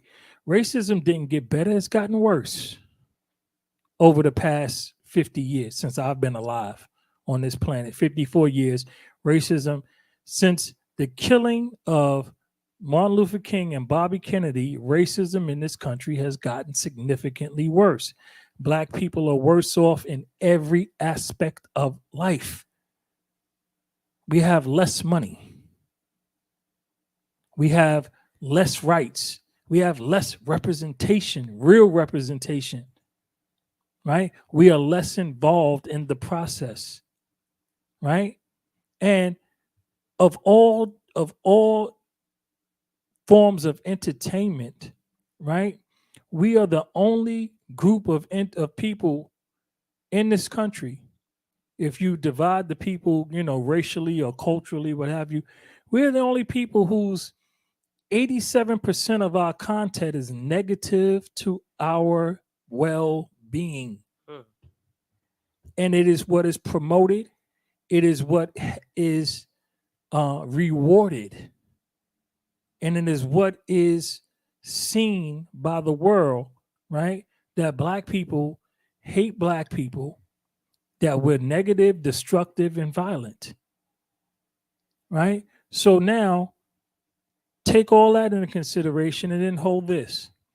The boy last month had his hands up. They shot him. He fell to his knees with his hands up. They shot him again. He laid on the ground with his hands extended, and they continued to shoot him. And he wasn't moving on the ground, and they missed like 4 times. And their reasoning was, we feared for our lives. But the white boy came out with guns loaded after already killing people, but nobody was even the least bit afraid. They didn't walk up to him and kick him. They didn't put a knee on his neck for 9 minutes waiting for somebody to come and get him. They picked him up nice and easy, gently. They gently put him into custody. Right? So if it's not enough for you to understand, and it's not political. It ain't the Trumpers, the teabaggers, and whoever else you want to talk about. It's none of them, right? It is the country. As Steph said eloquently, the soil and the seed of this country is evil. It's evil. The Star Spangled Banner is evil. The Revolutionary War was evil. The idea of this penal colony. That's what this was. This was Escape from New York. United States was a penal colony for Great Britain. And they sent over their criminals to work as slaves. The majority of the slaves were white for almost 100 years in this country. Until they worked them, till they couldn't work them anymore. Then they started enslaving the natives here, so-called Indians, who were black people. Right? And then they brought some over to the Caribbean because they outlawed the slave trade. You couldn't make a slave if they wasn't a slave, so they took them to the Caribbean and bore slaves and then brought them from the Caribbean here. And they brought majority males to mate with the women here and and then when they didn't have any, the white masters raped their black women, their native women, to create more slaves. If that's not evil enough for you to understand that every single company in this country who benefits from profit, wealth, are benefiting from the blood of black people in the soil, right? We had no money up until after World War II. We were not the richest nation on the earth. We weren't the biggest army. We were none of that. All of that came through the free labor. Cotton was worth more than gold, right? For years. Free labor, tobacco, cotton, rice, all of that free to create industry. the people we speak about, the Rockefellers, Rothschilds, and so on and so forth, all these big bankers and stuff, they were all made rich through the death, exploitation, rape, murder, you name it. And they brag about it, right? And yet people talk about, well, I never owned a slave on white privilege. No, listen, yeah, you got white privilege. You can go into a supermarket and kill 10 black people and be arrested gently. That's privilege. That's not only is that privilege, it's the American way. I think when we look at the differences between how our people are treated and how the dominant race in this country is treated, is obvious. And when things are obvious, you have a choice. You can either act like you don't see it, or you can keep it all the way funky. And I'm no longer interested in trying to convince these people of what we all know and what we all see. You guys have said what it is with regards to how the history and that sort of thing. But it's 2022. My daughter was born in 2003. 2003. 5 years later, we elected Barack Obama as president of the United States, right? She's 5 years old. And so she didn't know anything different for the next 8 years. So from 5 to 13, all she knew was a black president. And those are the years when, you kind of formulating what you know about the world around you. Obviously it expands more in the next few years, but that foundation is right in that window. That's the money shot, right? Well, guess what? This kid was also 18 years old. He's the same age as mama. And so when he was 5 years old, we had a black president. And, the next president after that was Donald Trump. Now, we've said enough about Donald Trump. I'm not getting into him. If y'all want to get into him, fine. I would appreciate it if you didn't. But if you feel like your comment leads you to Donald Trump, make that shit quick, please. That ain't where I want to go. Where I want to go is, here you have this black child raised by me, and you have this white child raised by whomever raised him. And whoever raised him to think that he is so superior that he needs to eliminate those who are less superior than he is. And in a small way, remember, this, we talking about the small mind of an 18-year-old kid who did what he just did. This dude thinks that he's helping his cause by going into a city that he don't even live in, and a neighborhood that he probably looked up on the internet to find, and kill people, black people, the enemy, because that's obviously what he was. Nobody is dealing with people wearing tactical gear, body armor, helmets, automatic weapons, unless you're dealing with what you deem as the enemy. So I am not one who expects anything different. I look at white people, and I'm probably gonna catch some heat for this. I don't give a fuck. I am surprised when you're not racist. And I am not one that says all white people are racist. This is where I clash with some of my brethren in the black community, John in particular. And correct me if I get any of this wrong. I don't want to misrepresent you. I'm not one that thinks all white people are racist, but I am surprised when I find one that isn't. I just am. And it's because of stuff like this that causes me to be this way, because you got to remember, at our age, we've seen a lot of stuff. We ain't seen all the stuff, but we've seen a lot of stuff, right?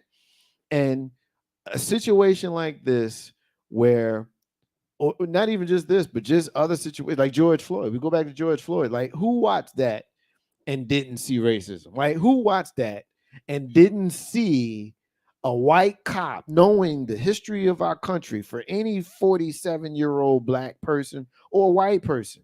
You 47 years old, you seen enough to be able to see Derek Chauvin kneeling on the neck of George Floyd white police officer, black person with no weapon, kneeling for 9 minutes while people implored him to stop. He did not. He died. We went through a whole trial where black people were nervous. Why? Because it's almost like battered wife syndrome where we're shaking and nervous. Like, are they going to get this right?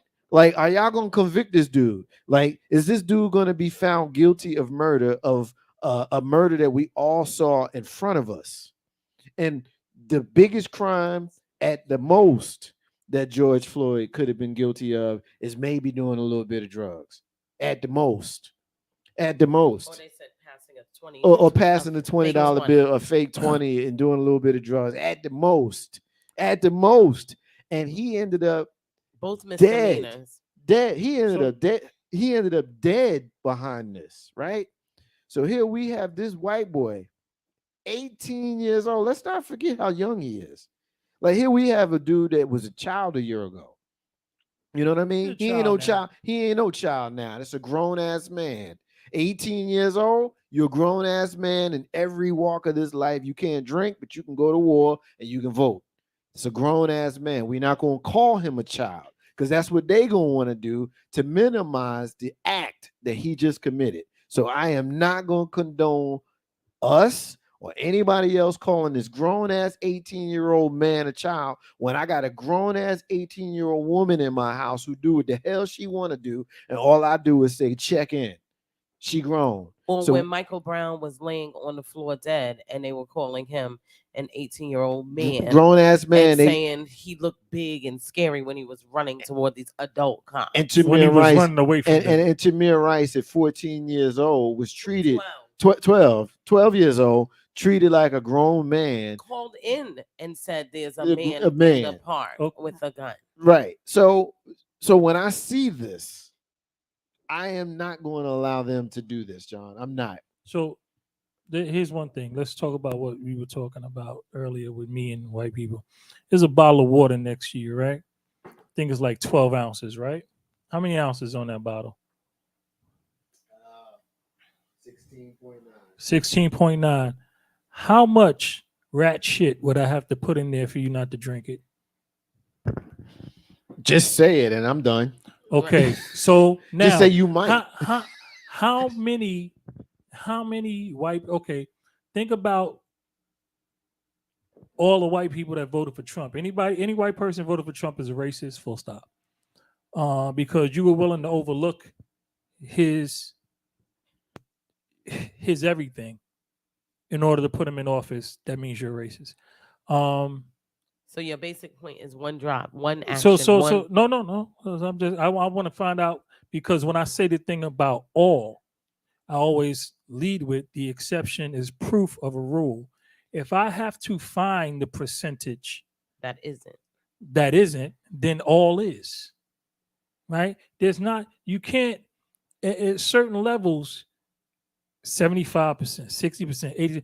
I have no problem with saying that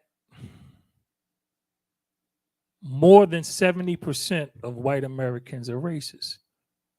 And I can prove it through numbers, through voting, through reactions to different things in this country.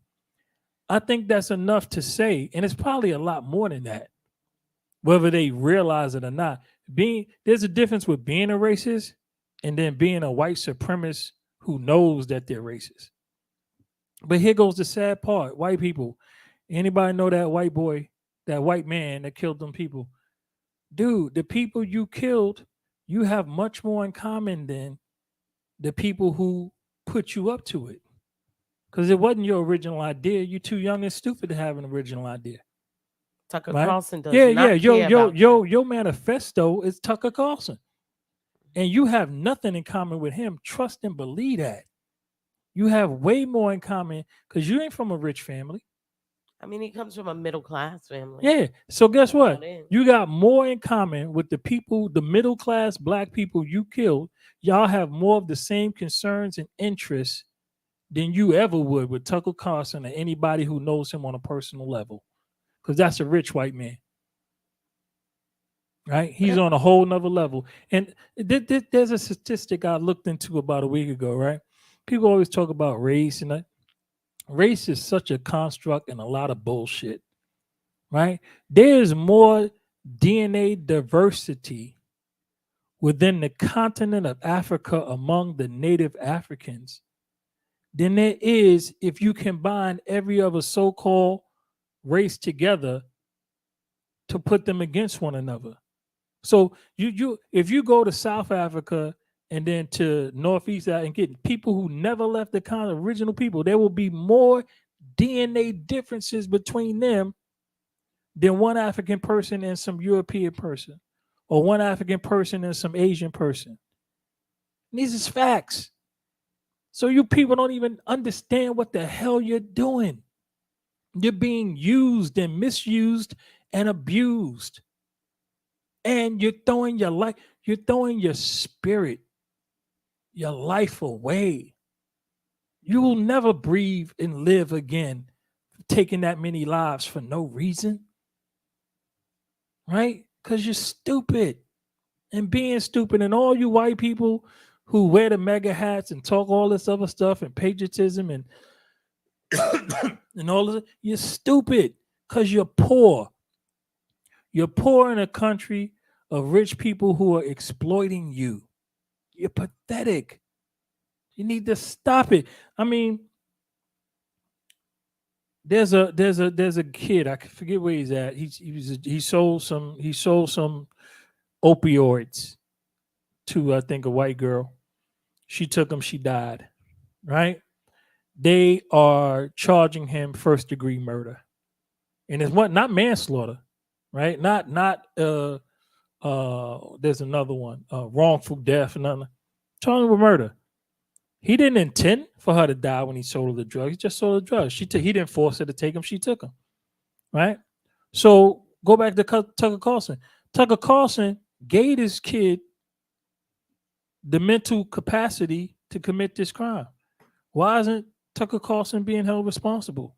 It's his rhetoric that put this boy on the path to committing murder. You know that ain't going to be a thing. Okay, but I'm just saying. Yeah, you know that's not going to be a thing. But no, all I'm saying, listen, I know I'm almost tongue in cheek with it, right? Yeah, I hope you are, because you know that ain't. But what I'm trying to say is, white people, think about it.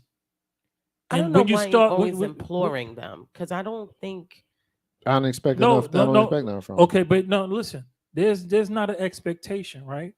But what I'm trying to get through to, right? Let's say my numbers are correct, right? Let's say 70% of white people are racist in America.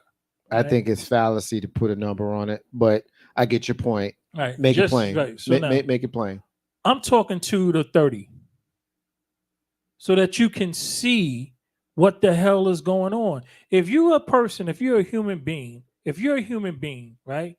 And right now, it doesn't matter to you. It really doesn't matter to you. Like, you might be someone white, and you might be married to a black person or an Asian or whatever, and your children are, people like to say, biracial. But if the cop roll up on them and don't know who you are, they what they see, right? So your kids is black.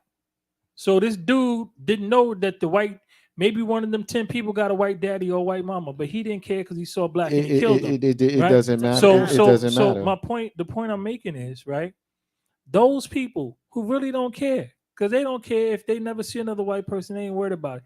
Those people have a mindset, but you got to understand too that they have been mentally, emotionally manipulated and weaponized to have a horrible misunderstanding about the circumstance that they find themselves in this country and what they're dealing with, and at a greater point now, the world. Yeah, because of the internet.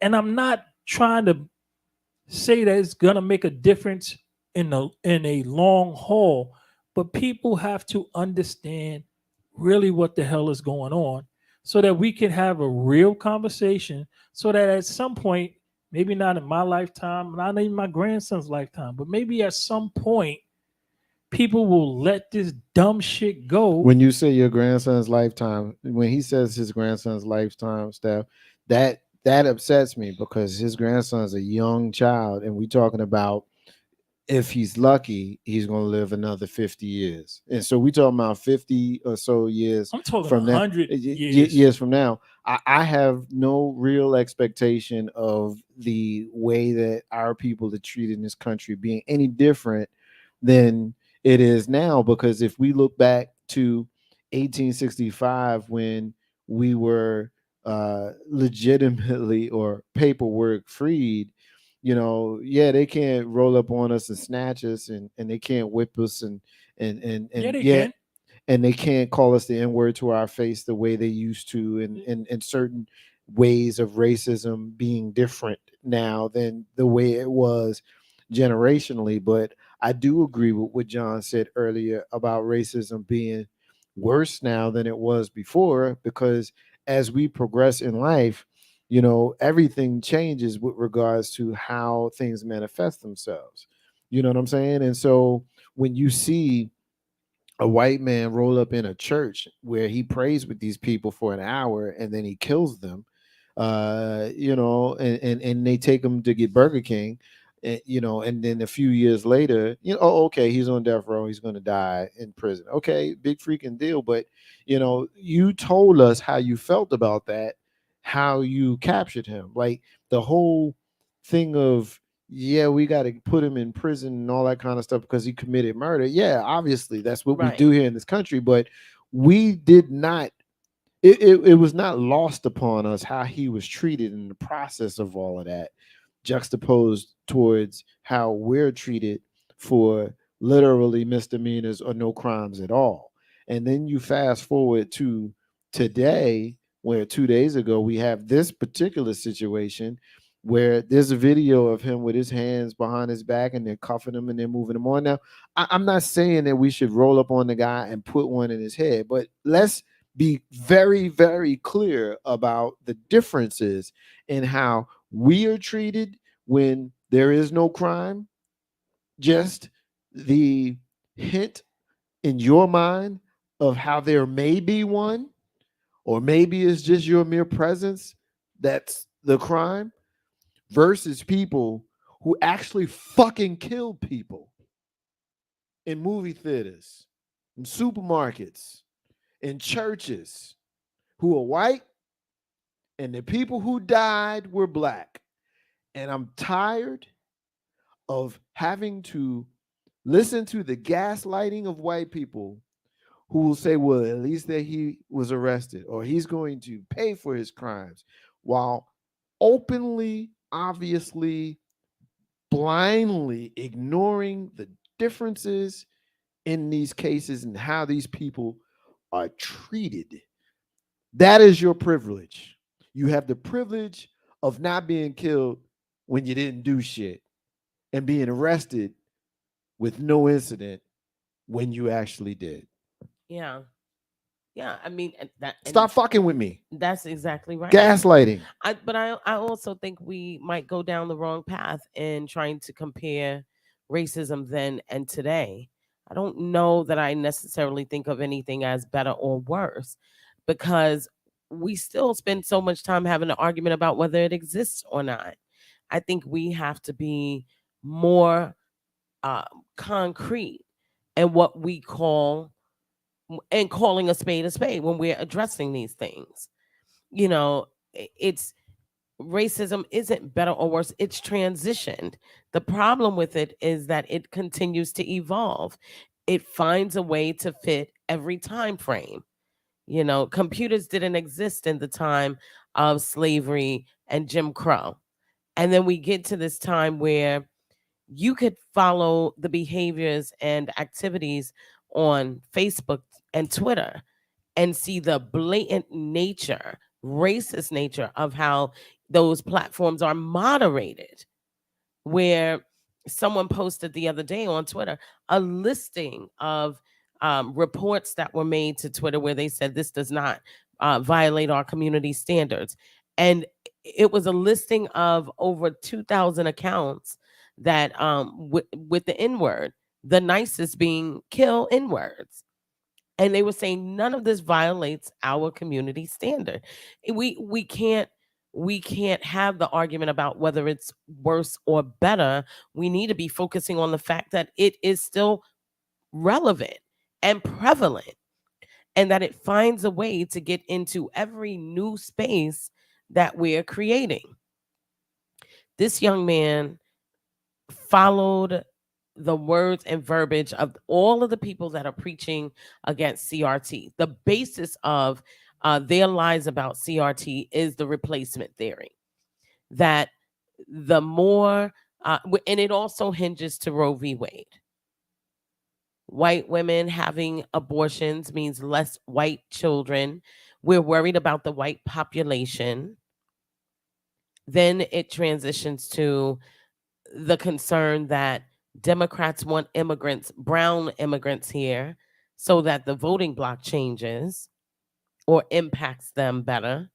And then the transition to how they have been gerrymandering and working to change congressional districts. I mean, you have the Supreme Court down in Florida having to say, or the federal court in Florida saying to the governor there, this is clearly the way you're redistricting the map is meant to disenfranchise Black people. So it's like the level of racism, the level of exclusionism that is occurring is not about old racism. I think it's what's more relevant is the fact that they continuously find a way to keep it going. Yeah. Which means that we can't be worried about whether this feels worse than slavery. We know it's not worse than slavery. We know that. Yeah. We know that. So we can't even really have a discussion about better or worse when we're talking at and to people who are, they know what racism is when they are mad about something Joy Reid or Whoopi Goldberg says. But when Matt Gaetz and President Trump and whoever is saying something, then we're all overstating it and bloviating where racism is concerned. We need to be talking about the fact that you keep moving the goalpost. You keep finding a way to keep racism relevant. And not too long ago, Madison Cawthorn sat in front of a large audience in North Carolina, predominantly white, mostly, probably all white, GOP rally. And he said, you need to raise savages, as though that has not already been the case. But saying you need to raise savages. And the response in this room from the women was roaring applause. And there's no follow-up. These people go on mainstream media and there's no follow-up. So you said raise savages. What does that mean? Press them, corner them. No more arguing about whether or not that was a dog whistle or whether it was intentionally racist. Confronting with, we don't care what your opinion is. This is what it is. Because if not, there will be more of this young man. They're already being groomed. They're already being, and this is a ball of wax based on racism, misogyny, patriarchy. All of these things are coming together, and they're all things that internally, as a community, we too have to deal with. We too have to deal with layers of that. We still deal with a significant level of misogyny and misogyny. We still deal with a significant level of patriarchy that cuts out elements of our groupings. We still deal with a significant level of homophobia. We are a people so divided. And truthfully, if you watch them, the magic of MAGA is that you can get the Trailer Park Tracy to sit right next to Suburban Susan. Yep. And they will come together and agree on it, even if Trailer Park Tracy will never see anything bigger than Walmart. You know what they agree on? Hating us. They agree on hating us. They agree that we complain too much. Yes. They agree that racism is not that bad, and they are annoyed that we keep making a big deal about it. Yep. Even though we continuously see examples Say again now. They agree that we're given too much. Oh yeah, they think that we don't work hard enough for. The key, because they this refrain of, well, I didn't own slaves. Like, they're angry with us for being angry about the legacy of racism in this country. This generation, like, old racism is old racism. We know what that is. But when John said that racism is worse now, I agree with that, because you have old racism that's still there, but new racism is there too. And new racism says, how dare you complain about old racism? Don't you see how good you have it? I think there is some of that, but there's a lot of that. I really think it's just old racism repackaged. It is, but it's a double layer. It's a double layer. The only thing that isn't being, you can't enact it the same, but you've transitioned it. It's the same feeling. It is the people who are looking at Kaepernick like, how dare you open your mouth, while being very comfortable with that's exactly what I'm saying. So I just think it's the old racism. The old racism is seeing him. The old racism is seeing him in that position. How dare and the new racism is saying what you just said. Don't you know how comfortable you are? How dare you have a problem with it? Here's another example. Hold on, John.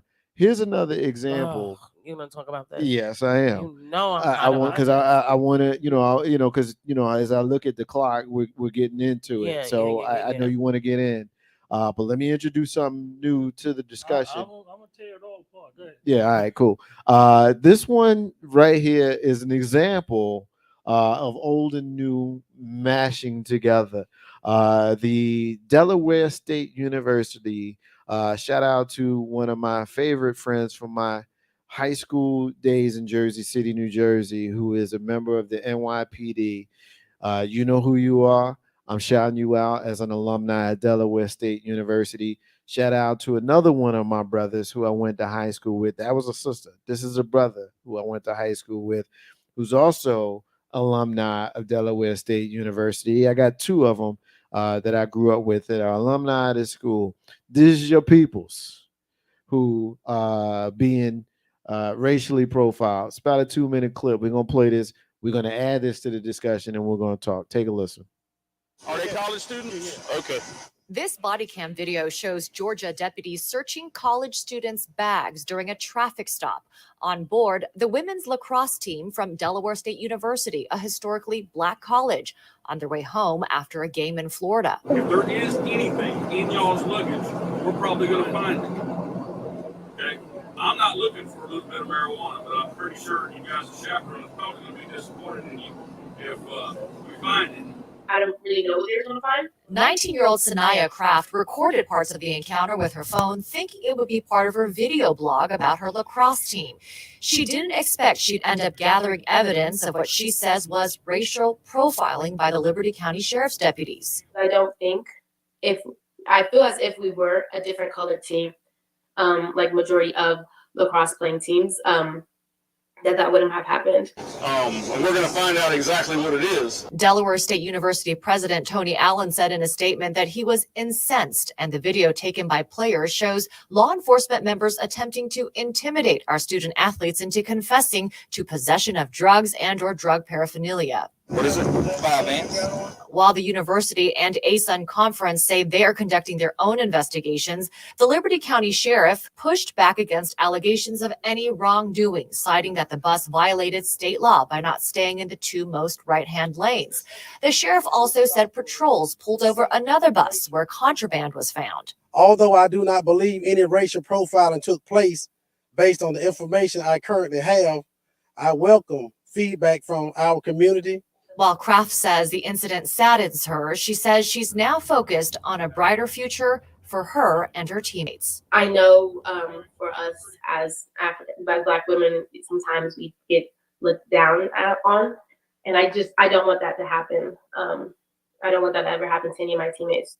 Sanaya Kraft also tells me this was a very scary and traumatic experience for her and her teammates, but she's also glad that she recorded this incident and that it's garnered the national attention she believes it deserves. She says the public just needs to know what people of color are going through. And by the way, the Liberty County Sheriff's Department says it is conducting an internal investigation into this. Ain't no half step with Marcus J live from New Den Legacy and Net Radio. Let me get a very, very, very special shout out before we get into this topic. One of my favorite people I've ever known in my life, my sister, my big sister, my friend, Lady Z is checking us out right now. She is with us. She got the deuces. She's chucking them right back to you. Love you and the family. Ain't no half step Marcus J live from New Den Legacy in that radio. John, they're conducting a full investigation into the allegations made here, and I'd like to know what you think about this. You mentioned when we were talking about the Buffalo thing, you're angry. I don't have anger left for any of this. I'm sad. And why I'm sad is, like, the lady was talking and she almost said African American, and she said black. Like, glad that she did that. I hated that she did that because we're not black. We accept that negative terminology given to us. No black people, right? We're people who happen to be darker pigmented than other people, right? We happen to be people of recent African descent. And that's what it is. There's no black people. It's like there's no white people. All of those things are set up to do what they're doing, which is create racism and promote white supremacy, right? There's no scientific definition of black. Black is the absence of light. It is the absence of color. And we are light of the world. So I don't accept black. Just like we go back and we talk about, and Steph said, we know it's not as bad as slavery. We don't know because we weren't slaves, and we accept slavery as it's been told to us. I can't accept anything that some white person in position of authority presents to me because they lie far more times than they tell the truth. And I have enough empirical evidence that I found on my own that says slavery was nothing like how they teach it. And most of what they say were lies anyway. So if they lied about it and it's still horrible, the truth is probably 10 times as worse. And the reason that racism is worse right now in the world, much less this country, than it is the fact that you said that we are still even questioning whether or not racism is a thing. So we could question whether or not racism was a thing in 1920, 1930, 40, 50, 60. Now we're in the communication age. We have the World Wide Web. We have access to information more than any other time in this planet's recent history, because we don't know what it was 10,000 years ago. We can't say with any kind of certainty, but in the recent history, we have access to more information than ever before. And every day it exponentially grows, the level of access to information. So the fact that we are this informed with this many resources, and the fact that we have a conversation that starts out, is there such a thing as racism? Does racism still exist? Lets you know that it is much worse than it's ever been, because we have more resources to deal with it. Now, considering that, right? When we talk about in our community the things that we have to deal with, we have to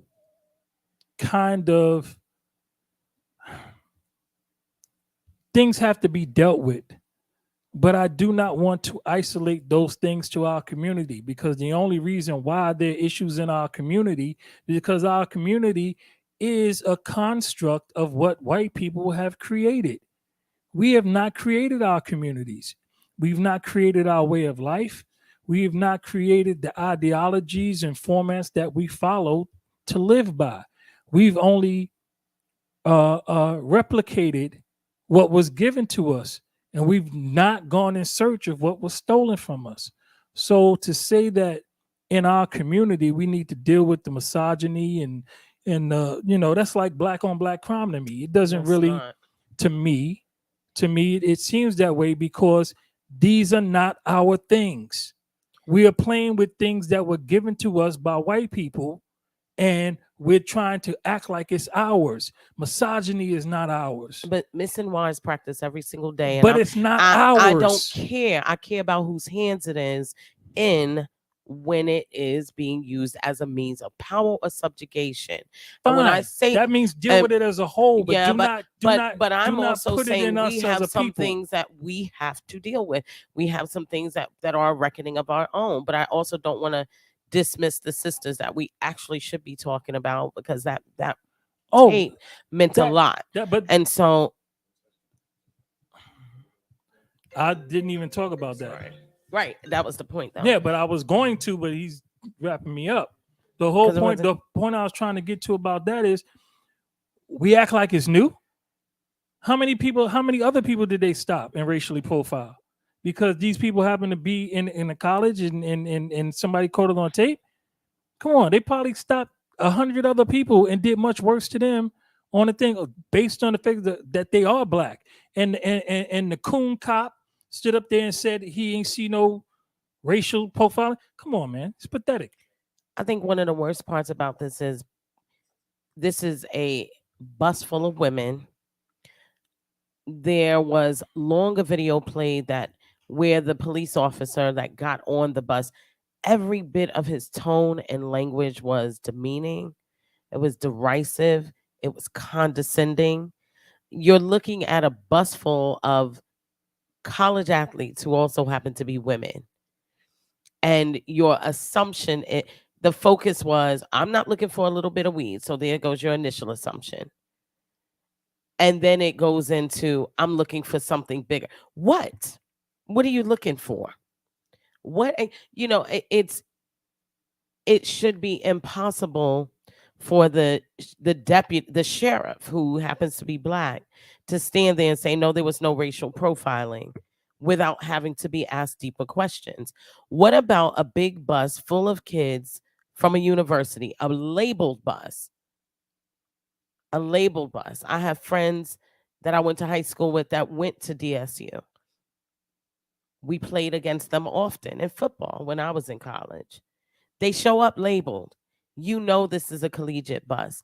Why the assumption? And then to get on there and be so, not forceful, but confident that you should be finding something. Sure, it probably happened to tons of different people. I'm talking about the young women that it happened to, because often it is dismissed that Black women experience these types of things. It is often dismissed and often made that, since the statistic doesn't focus on us or discuss us, that they don't experience this. That could have gone awry. There was so many things that could have happened there. And I mean, I wish we had the portion where we hear how he speaks to these women, these young women. Again, it goes back to that same element of where, you can read an article about a 24-year-old white woman that did something, and they talk about her as a girl. You get on a bus of a bunch of college students, and and this is why I always say, stop talking about 2 times better and all this silliness, twice as good as, because these are college athletes accomplished in more than one area, not just picking up a book, but actually being able to commit to collegiate athletics. And you get on the bus and assume you should find cocaine or something bigger than weed, because that was what he said. I'm not looking for a little bit of weed. You got on the bus and immediately made an assumption based on who you saw. And these are the deep roots of what we're dealing with. Perception is so skewed. Perspective, it has gone so far off the rails.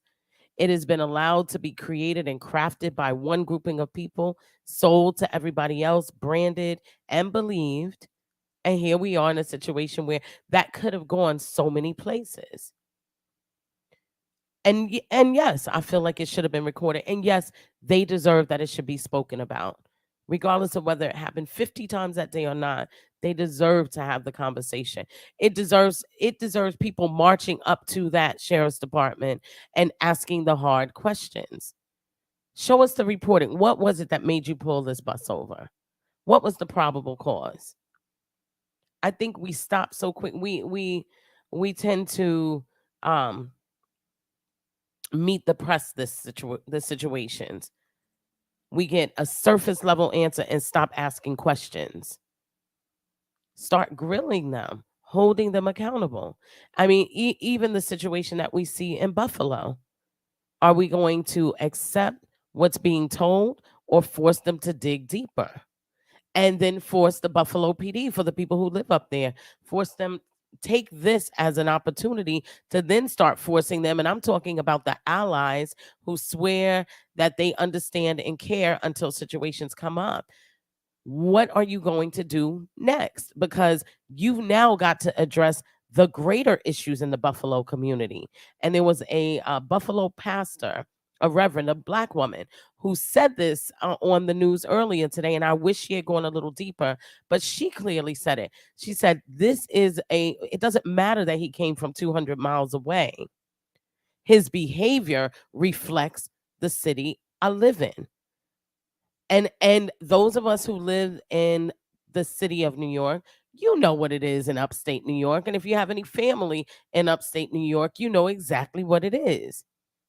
They can find a guy just like this in Buffalo that feels this exact same way. And they could keep driving north and go all the way up to Lake George and everywhere else, Canadian border towns, North Tonawanda, all of those places, and find these same thought processes and behaviors.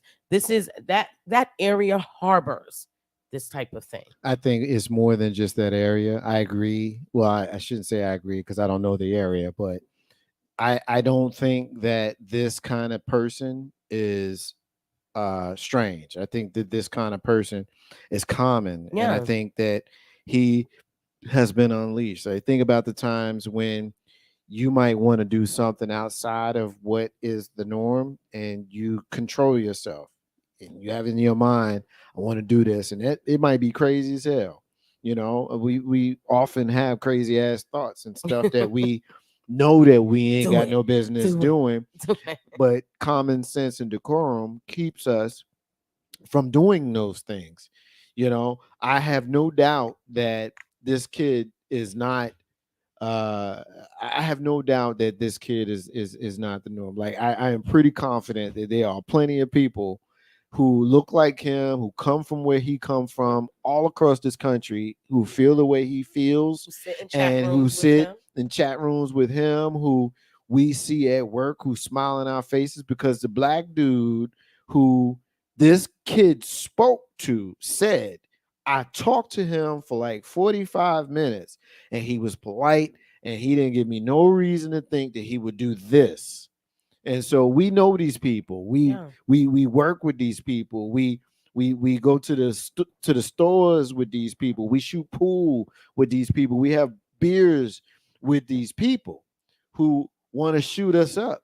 But the idea of what those consequences might be keeps them from doing that. Whereas this kid didn't care. He just went ahead and did it. And I think that's a bigger deal.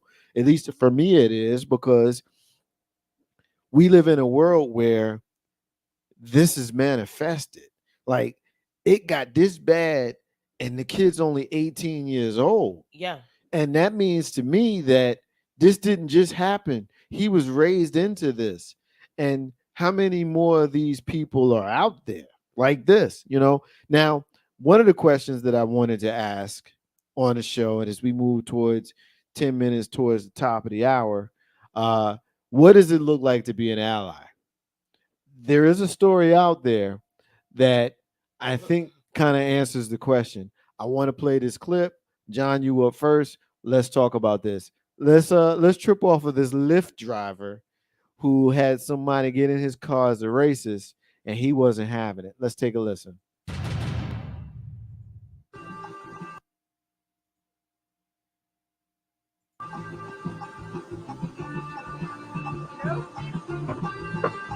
Hello. For Jackie, right?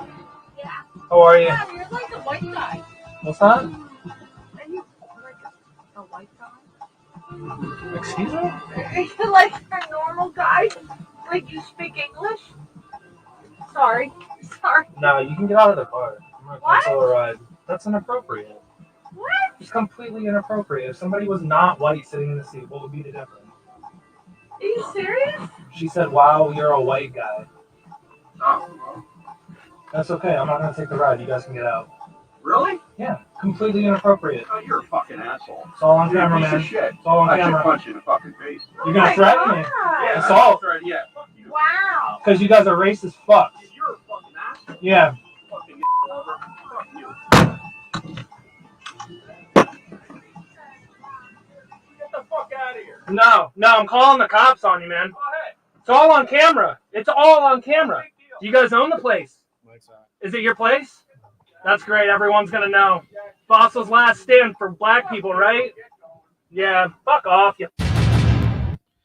Everyone's gonna know. Yeah, everybody's gonna know. Ain't no Estelle Marcus J live from New Den Legacy and that radio. Sue said that's exactly why I said fuck those statues and flags. They let me know where they are. I could dig that. I feel the same way, John. Every once in a while you have someone that presents themselves as an ally, and doesn't allow their race of people to carry that kind of energy, and when they do, they call them out. Often that's what those of us black folks say that we expect or we hope white folks to do. It's me. I am some of those black folks. I am one of those people who says, white folk, if you really about it, get your peoples. Get your peoples. Gather them, get your peoples, whatever analogy we use with regards to that. This Lyft driver got his peoples. I want to know what you think about that, John. I mean, I don't know the guy. I guess he didn't want them people in his car, and that's his right not to have them in his car because of the way they presented themselves. But to me, it's all just really like it's fluff, it's bullshit. Because at the end of the day, if you tell how many people, how many white people can you tell the truth to, and have them accept it? Right? How many white people are truly going to speak truth to power? Those people getting in the back of that car, that's nothing, right? But there's so much that goes on. Like even in we talk about the news media, TMZ, whatever. These people, I mean, they willingly lie, right? And they willingly promote white supremacy in ways that we have grown to accept. I want to get specific to the ally. So bring us back to that. I don't consider him an ally. I consider him an individual. For the purpose of this part of the discussion, I don't want to get into any of the stuff we've been talking about. I want to talk about how we as black folks, me, we are we, I am we. I want you to address the white folks who get their peoples. That's what we're talking about right here. I have, and you nothing. Say what you want on that. Okay, if you have nothing, then you have nothing. But that's what I want you to address. Here's what I say on that. It's light work. That's light work. You want me to congratulate you or give you some kind of kudos because you're a human being? You should be a human being. That's like I take care of my kids. Yeah, they're your kids. Take care of them. Right? So yeah, when somebody gets in your car and says some stupid shit, you don't want to be affiliated with them. You will be judged by the company you keep. So yeah, get out my car. But he gets nothing from me from that. No accolades, no attribute of the word ally, because I don't really know where he falls. I think he kind of showed you where he falls, though. No, he showed me that he don't want certain people in his car, and that's cool. He might be a mega. I think you're minimizing it. No, I think you're minimizing it. I think you're trying to create a hero. I'm not trying to create. I'm not trying to create a hero, but I think when you say, I think if you think I'm trying to create a hero, on one end of the spectrum, I think on the other end of the spectrum, I think you're minimizing the stand that he took. Why should Basic human decency. I can dig it. Be a point of reverence. I can dig that. And there's a lot to be said for the point that you're making, up to and including. I take care of my kids. Yeah, you're supposed to take care of your kids. Right. So he's supposed when some asshole gets in your car, right? So guess what? I would have had the same feeling for him. I would have had the same feeling for him if some black people got in his car playing some inappropriate music and he asked them to turn it off and they said no. He said, "Get out my car." I would have had the same level of respect that is issued, right? Because inappropriate, and the man said, "You're inappropriate," and they were inappropriate, right? That's like if you got in this car and was smoking a cigarette. No smoking in this vehicle. You're inappropriate. Get out. He gets no extra merit for actually being a human being. That's all I'm saying. Fair enough. Steph, what do you think? I think we have long conversations about expectations and asking people to do the right thing, and then we dismiss it. And, I wish it was just that simple, that people are just good for the purpose of being good. The reason that is relevant is because and I went to, when I saw it earlier this weekend, I went to his Twitter because I was curious about what kind of person he was. And what I thought was interesting was he really didn't have anything where it was like Black Lives Matter. All the people who do the performative acts. Black Lives Matters, kind of like NFL. Are we gonna Black Lives Matter today, not next week? He didn't really have any of that performative stuff.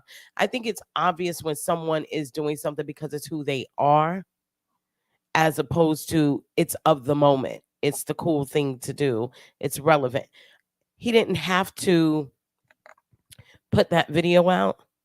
He didn't have to say anything. He didn't have to even say anything to them. He could have let it go. So the fact that he did, when so many people don't, is I think where I give him credit, because it's not that simple. People aren't just putting everyone out of their car. Black people laugh along with racism because they don't know what to do or say. They hear things in the office, in the workspace. I will tell you this.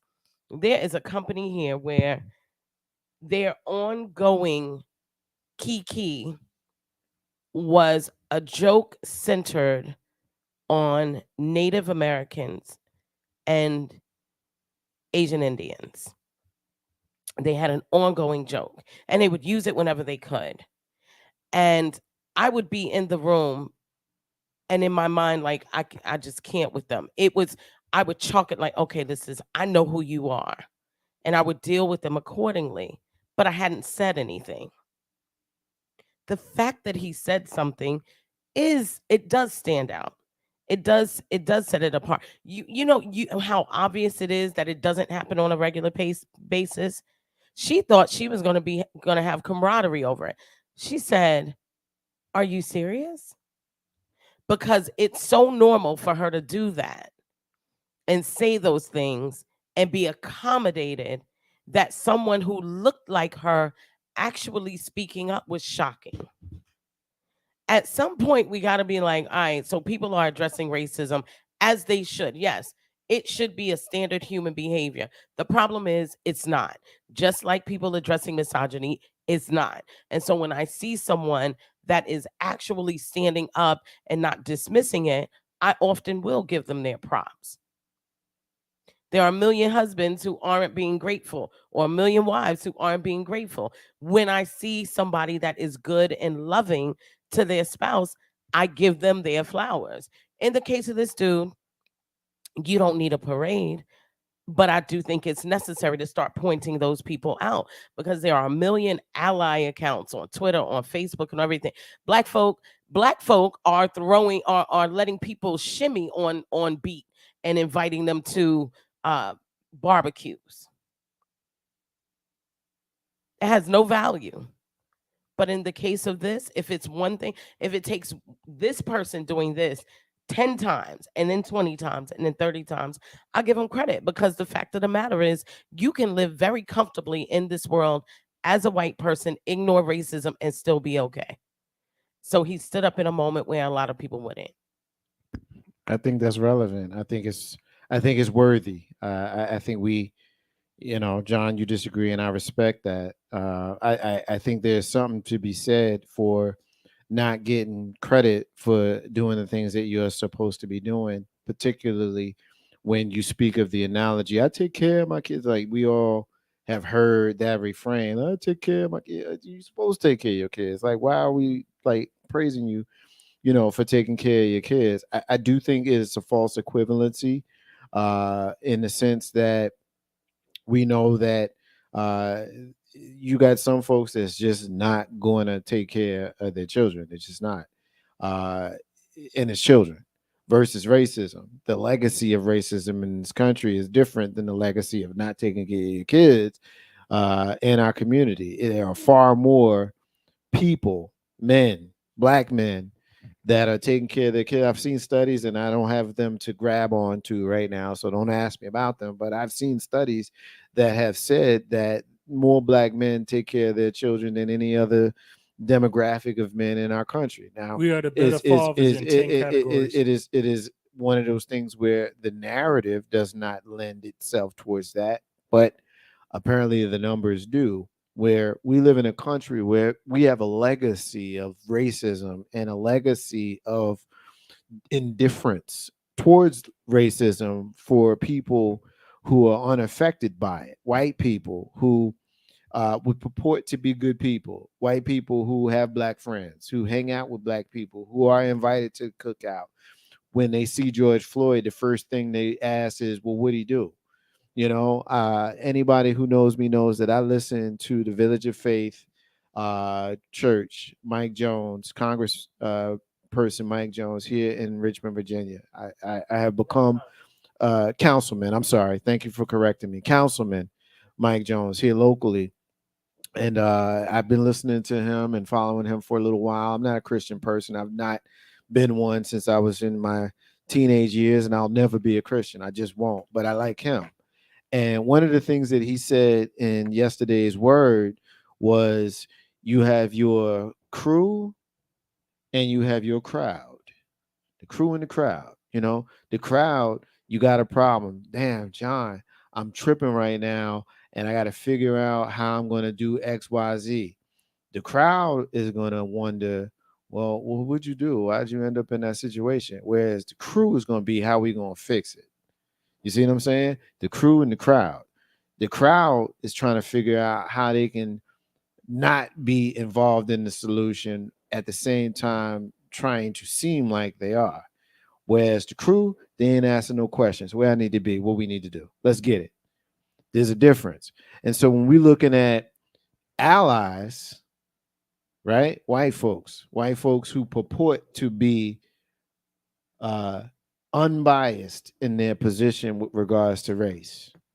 I like the way you said what you said about this guy, Steph. He's filming everything. He's in his car. He's a Lyft drive. He's filming everything for his own protection. I can dig that. I'm not tripping off the fact that he was filming and then we ended up seeing. I'm not tripping off of that. I am more intrigued by his instinctive response to her bullshit. What the fuck? He looked at her. What the fuck? Man, get out my car. I don't rock with people who act like how you act. That was organic to me. Not only was it organic, it was organic. It was in the moment. It was immediate. It wasn't thought of. It wasn't scripted. It wasn't any of those things. The fact that we saw it, I don't even trip off of that, because we would have seen everything that would have went on in his car. Everything from the high person to the drunk person to the people back there fucking, like everything we would have seen in his video.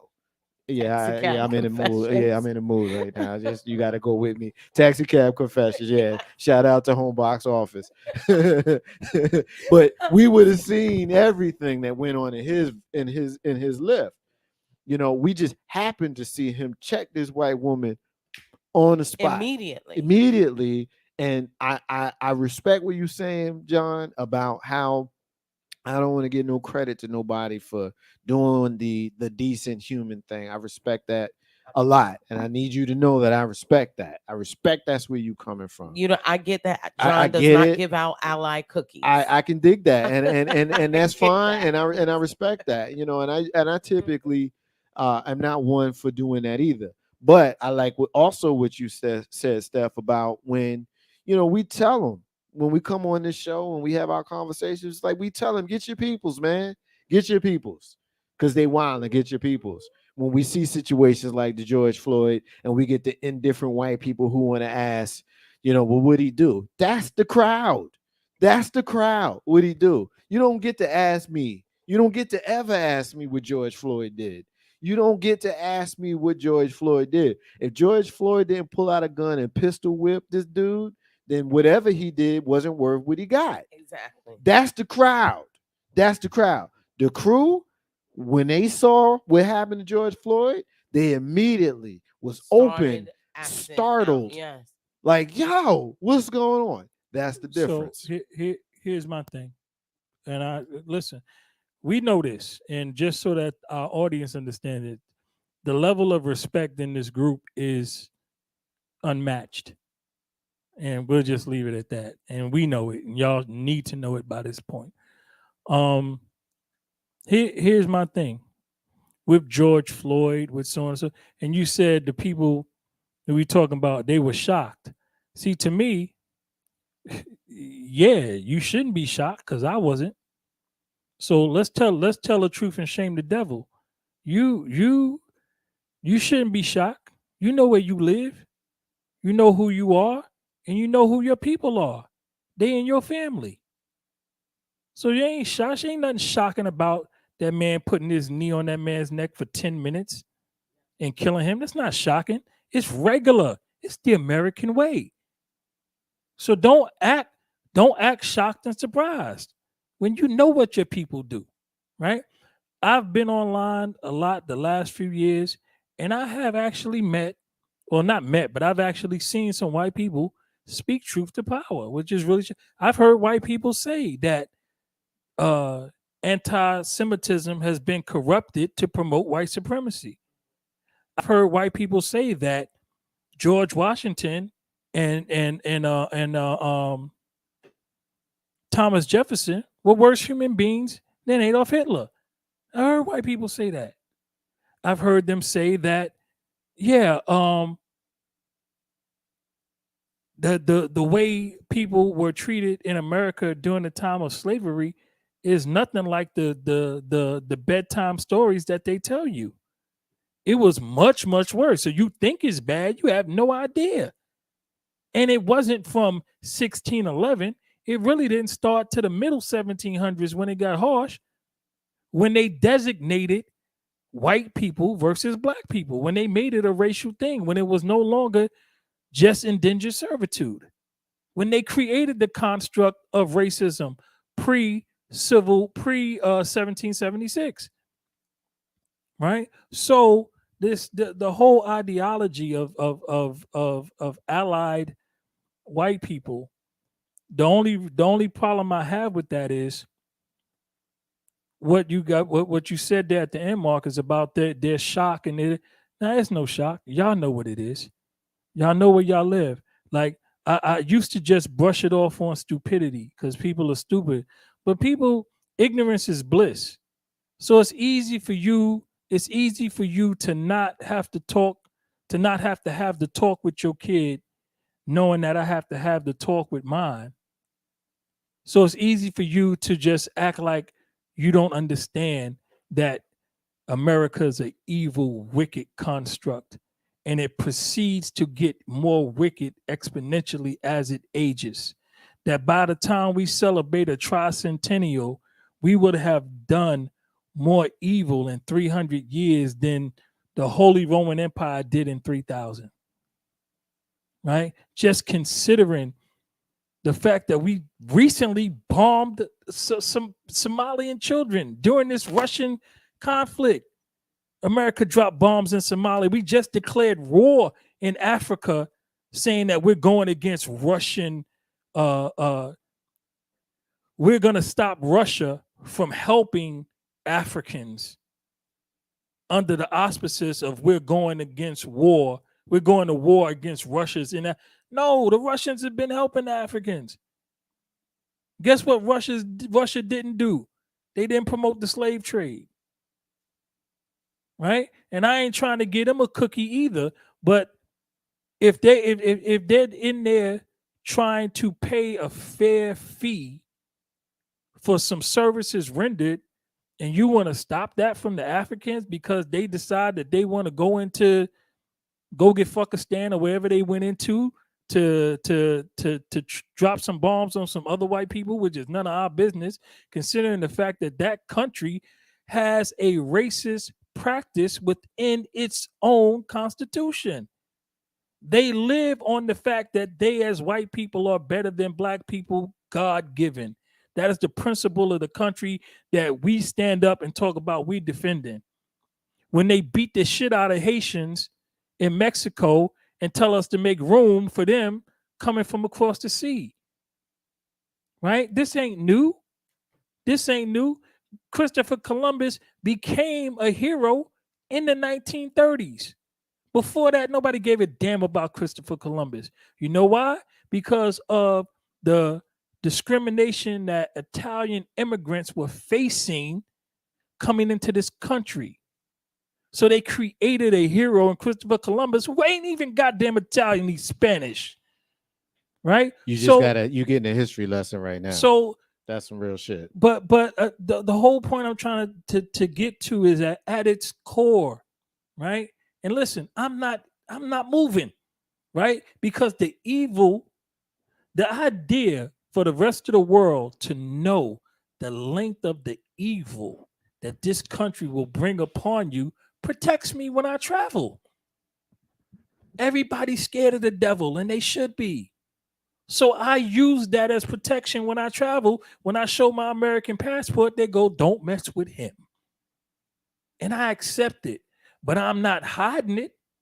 I'm telling you what it is. And until white people, all of them, right? Here goes the racist white supremacists, they stupid. That's why they that way, because they dumb. But the so-called liberals, the so-called allies who don't want to have these conversations, who don't want to talk about the fact that the country that they live in is evil, that Biden's an evil motherfucker, because he is, with his crime bill and all other wicked shit he did in his lifetime as a politician, right? So they want to pick and choose who they going to say is good, bad, and indifferent. To hell with all of them until we really ready to have these conversations is what I'm saying. Ain't no half stepping with Marcus J live from New Den. Legacy Internet Radio. I will leave it. We will leave it right there, and we will transition from the foundation of the show to the end of the show, the salutations, the ending salutations of the show. And at this time, we go through our housekeeping, which includes our moment in Black history as well as our missing children. So let's get it. This week in Black history, let's start in 2012.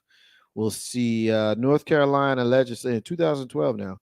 North Carolina legislators recommend $50,000 compensation for victims of forced sterilization program during the 1930s to 1970s. 60% of women sterilized against their will were Black. Yeah. 1954, U.S. Supreme Court rules in Brown versus Board of Education of Topeka that racial segregation in public schools is unconstitutional. Not like it mattered, because they didn't really. Yeah. 1994, U.S. Department of Justice filed suit against school principal in Randolph County in Alabama who refuses to permit racially integrated prom and bans interracial dating at public high school. 1994. Yeah. We're going to finish it up with two from 1961. 1961, Freedom Riders arrive in Montgomery, Alabama, where local police allow a mob of angry whites to attack. Several people are severely injured, including U.S. Justice Department representatives. This is that case where we saw them blowing water, hoses, sicking dogs, and all of that, I remember speaking to my elders about this, and they were telling me that this was one of the first few times that white folks actually absorbed how crazy it was to see how we were treated. Unfortunately, it didn't matter. You give that one, John. Unfortunately, it didn't matter simply because we still here 50, almost 61 years later. John has given me a moment in Black history, and I know what it is. He's talking about Philadelphia, but I'm gonna allow you to give that one. I got one more. 1961, continuing National Guard called to disperse several thousand whites, threatening to set fire to First Baptist Church in Montgomery, Alabama, where Dr. Martin Luther King Jr. and the Freedom Riders inside. So yeah, 1985. John is going to tell us about Philadelphia. What you got? May 13th, 1985. What did I say? Philadelphia. I said 65, didn't I? 1985. 85. Yes. Philadelphia Police Department bombed several homes belonging to a community of Black people. As the buildings were on fire, the police department fired over 10,000 rounds into the home, shooting people as they were trying to escape the fire. They murdered 8 adults, 2 babies. They made something like 500 people homeless. And the fire department stood there and let the fire burn the people out. It's 1985. Frank Rizzo, horrible human being. It's 1985. The 3 of us were all alive. I was a young adult. I remember it so vividly. It's etched in my brain more than a lot of things, right? It's basic. When it was over, it was almost 2 full city blocks that they let burn. And they murdered these people, and they injured several of us. And it is something that goes away in our history. We act like it didn't happen. This was 1985. And they did this to these people for the exclusive reason of them being Black and having resources within the community, because they had their own store that they patronized, because they did not use the facilities allotted them by the city, and because they promoted home ownership and community-based assistance among the people in the immediate area. The response of the police department was to throw a bomb into 2 buildings, allowing the adjacent buildings to catch fire, and then shoot over 10,000 rounds of ammunition into the home, killing 10. And they have never, ever, ever presented a reason for doing it. And it was up till last year or 2 years ago that the city of Philadelphia offered a formal apology. Nobody was ever accused or prosecuted of any wrongdoing. I have Steppin Marcus J live from New Den Legacy Internet Radio at this time of the show. We, as we do every single week, will profile missing and or exploited children. Tonight is no different. We're looking for 3, and we'll hit Richmond, Henrico, as well as Chesterfield County. We'll start in Cap City. We're looking for Ariana Dunkley. She's a 15-year-old Black female. She's missing since May 14th. She's 5'4", 130. She was last seen wearing a white shirt, crop top, black pants, white sneakers, and a nose ring. If you've seen Ariana Dunkley, please contact the Richmond Police Department at 804-646-3602. We're also looking for Zion McCray. He's been missing in Chesterfield since May 8th. He's 5'8", 135. He's 13. Last seen on May 8th wearing black Crocs. If you've seen Zion McCray, contact Chesterfield County Police Department at 804-748-1251. And lastly, we're looking for Deshaun Joyner. He's missing from Henrico also part of the Metro Richmond area, along with Chesterfield. He's missing since May 12th. He's a 15-year-old black male. He's 5 foot and 90 pounds. He's last seen carrying 2 backpacks. One of them is black. If you've seen Deshaun Joyner, please contact the Henrico County Police Department at 804-5000. Excuse me, 804-501-5000. My apologies. And so let's recap. If you've seen Ariana Dunkley, black female, 15 from Richmond. If you've seen Zion McCray, black male, 13 from Chesterfield. If you've seen Deshaun Joyner, black male, 15 from Henrico, please contact the National Center for Missing and or Exploited Children and their website, missingkids.org, or contact them by phone at 1-800-THE-LOST, 1-800-843-5678. Find out missing and bring them home. That's it's a very personal thing for me. I hate this part of the show. This one part of the show I don't care too much for, but keep your eyes open for our babies. Ain't no hashtag Marcus J live from New Den Legacy and Radio. All right, we're gonna go through our rants. We're gonna go through our closings. John, you got the con. You up first. Take us home, bro. What you got, man? I hate that part. I'm sorry I don't have the numbers. I don't have the numbers, right? But I think over in America, how many people died from COVID? About 1 million? A little over 1 million? Let's call it 1 million, right? 1 million people died from COVID. A disproportionate amount of those people who died were African American.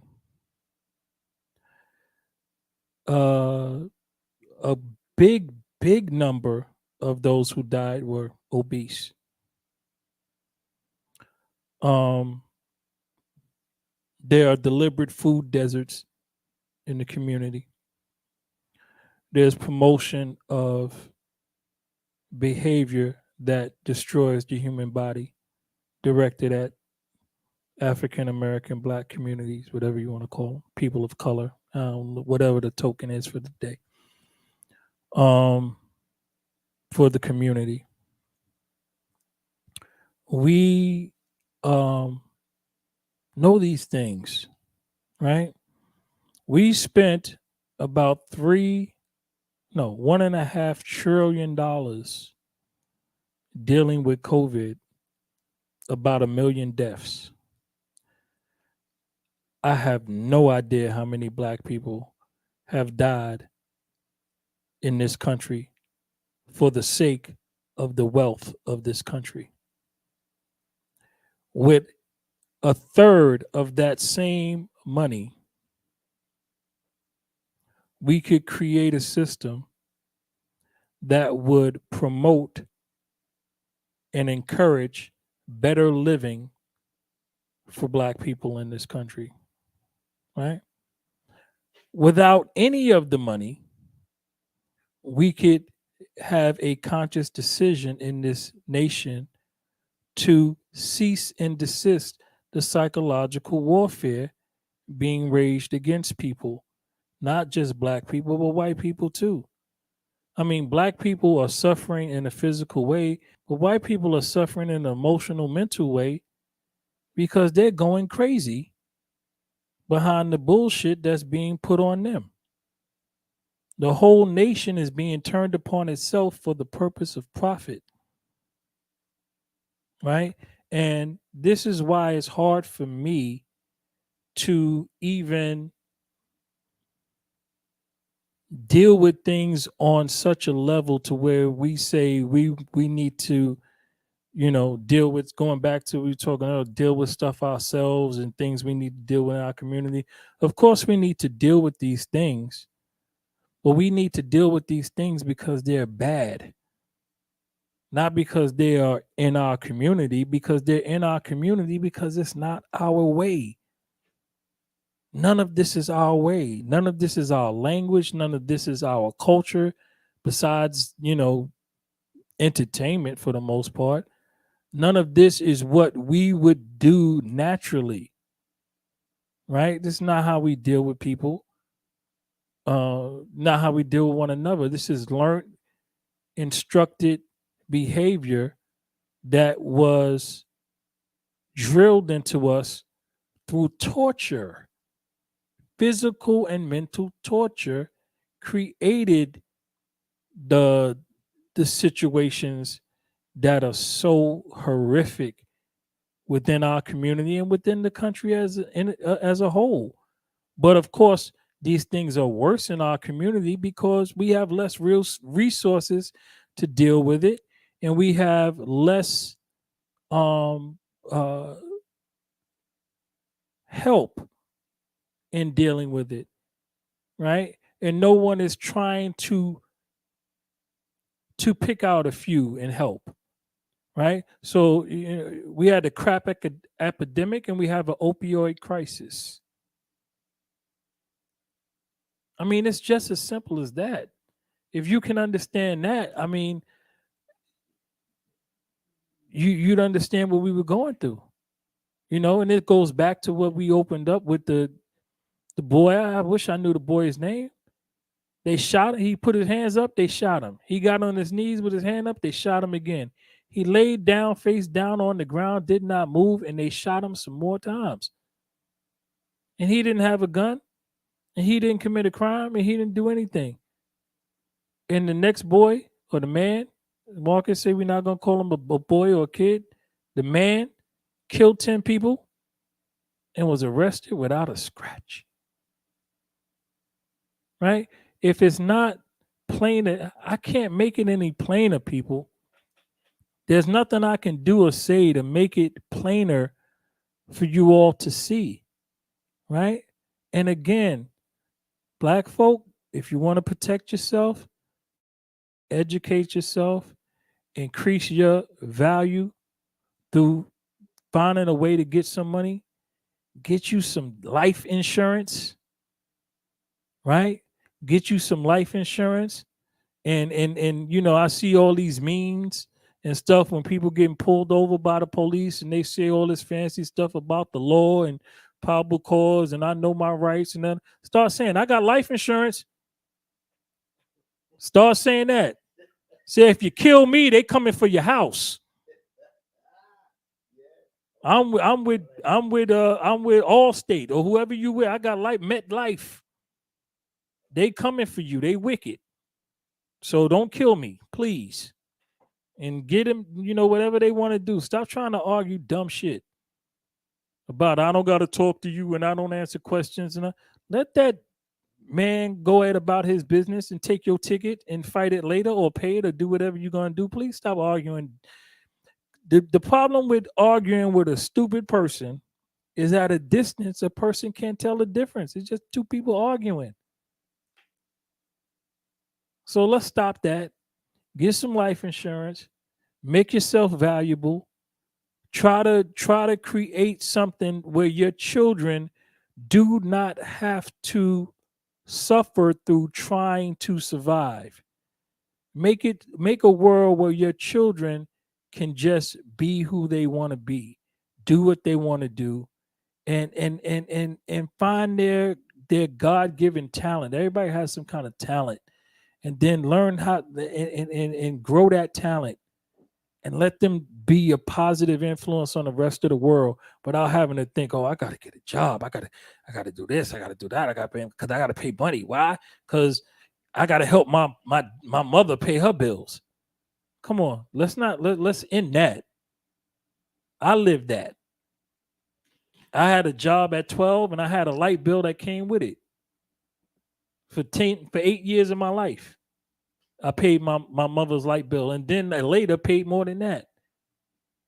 Right? My children will never pay a bill for me ever. Right? And my grandson will never pay a bill for anybody.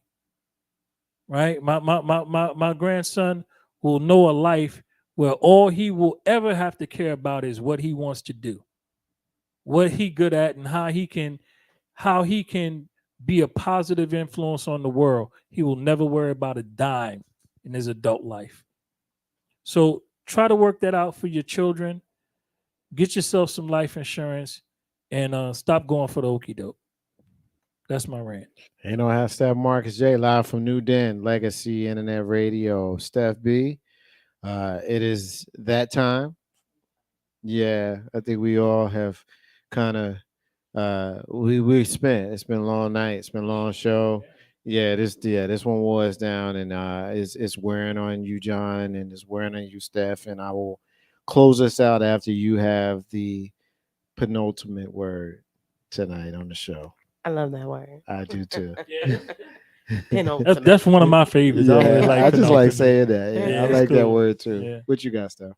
Oh, first of all, I know the show has been focused on a heavy topic, and you never know who's listening. I'll just say that, at the end of the day, 10 people are gone.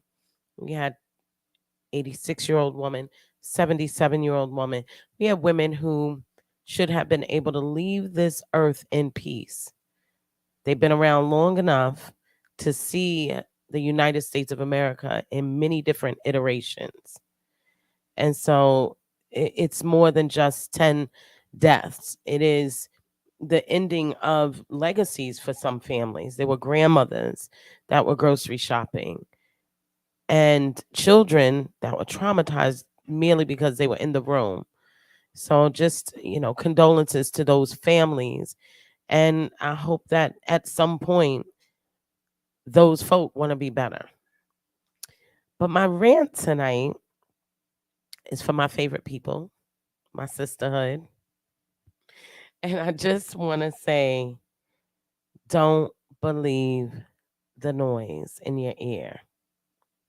I was talking to a young woman the other day at Brewers, and she said to me, I don't really make friends with other Black women like that. I prefer to hang with men. And then she started to mention all the stereotypical lies that someone told her to divide us. And I really had to run through a chronology of the history of how Black women have kept each other going. The woman in the community that was taking care of children for free so that another mother could go to work. The young women in the community that were doing hair in the basement because you couldn't afford to go to this high-end salon that you have access to now. The women who were feeding communities and people. There have always been hubs where Black women have come together to take care of the people in the community as a part of the positive elements of the sediment of Black America. You never hear Black men say that they don't want to hang with other Black men. It's rare. And they find brotherhood. And they're comfortable admitting and acknowledging that that is who they get their advice from. Even if that advice may not be that good, they are still comfortable admitting it. And I think it should be something that you are more comfortable admitting, that the company of another sister is an amazing thing. There is a level of, and studies have shown this, that Black women have offered each other a level of commitment and emotional security that they can't find anywhere else. No one is going to understand your struggle the same way. As a matter of fact, most people will deny it because they're not paying close enough attention. There are people who have told you Black women don't get along.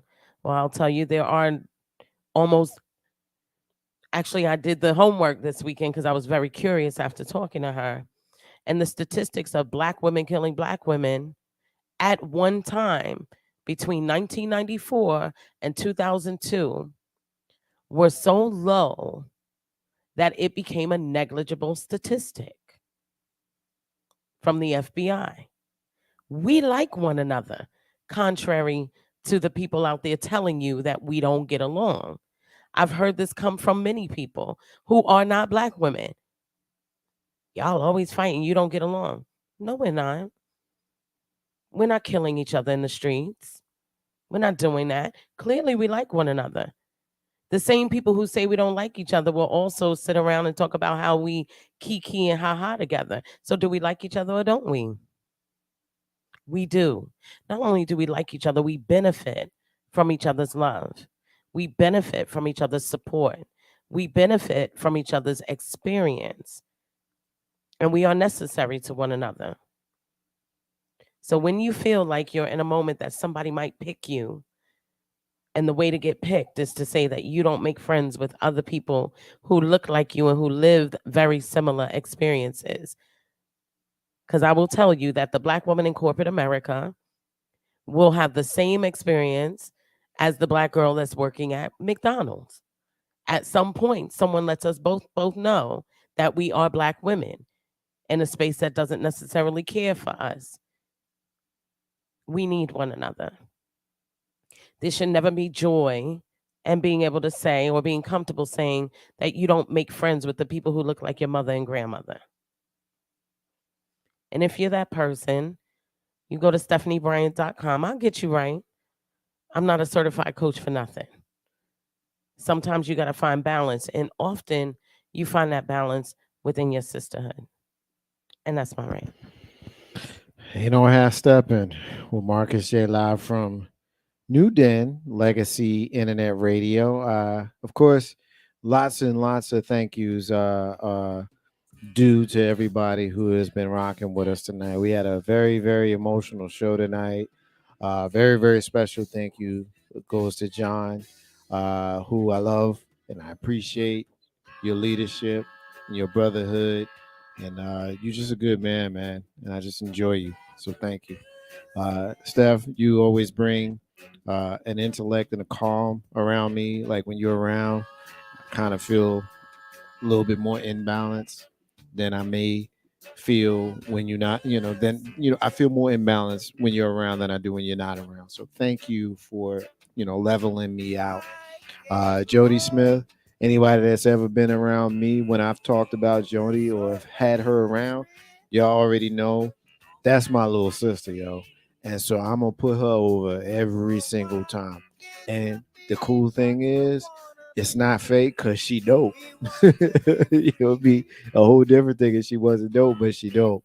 And so she joined us early in the show, and I'm so happy about that. And I want you to go on Apple Music and all of the various places where you can find her music and celebrate her.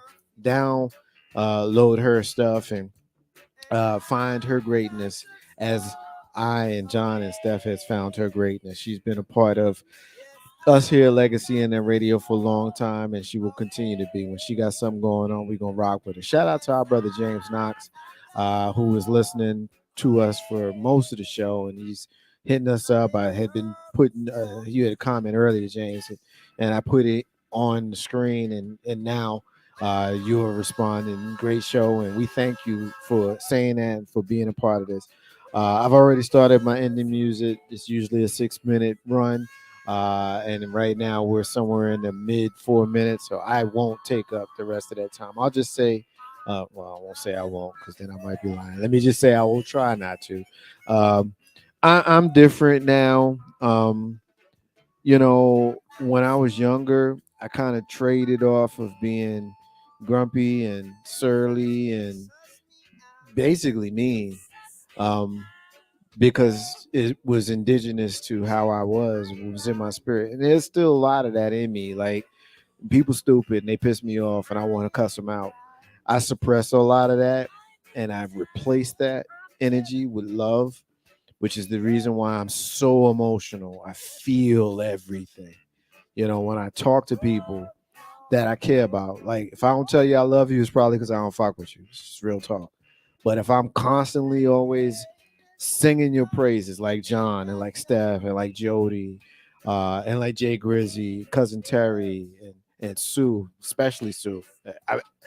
We got a whole segment on the show built around her. Like I want people who I love to know so that when I'm not here no more and they still here and they think of me, they're going to be like, yo, that dude really rocked with me.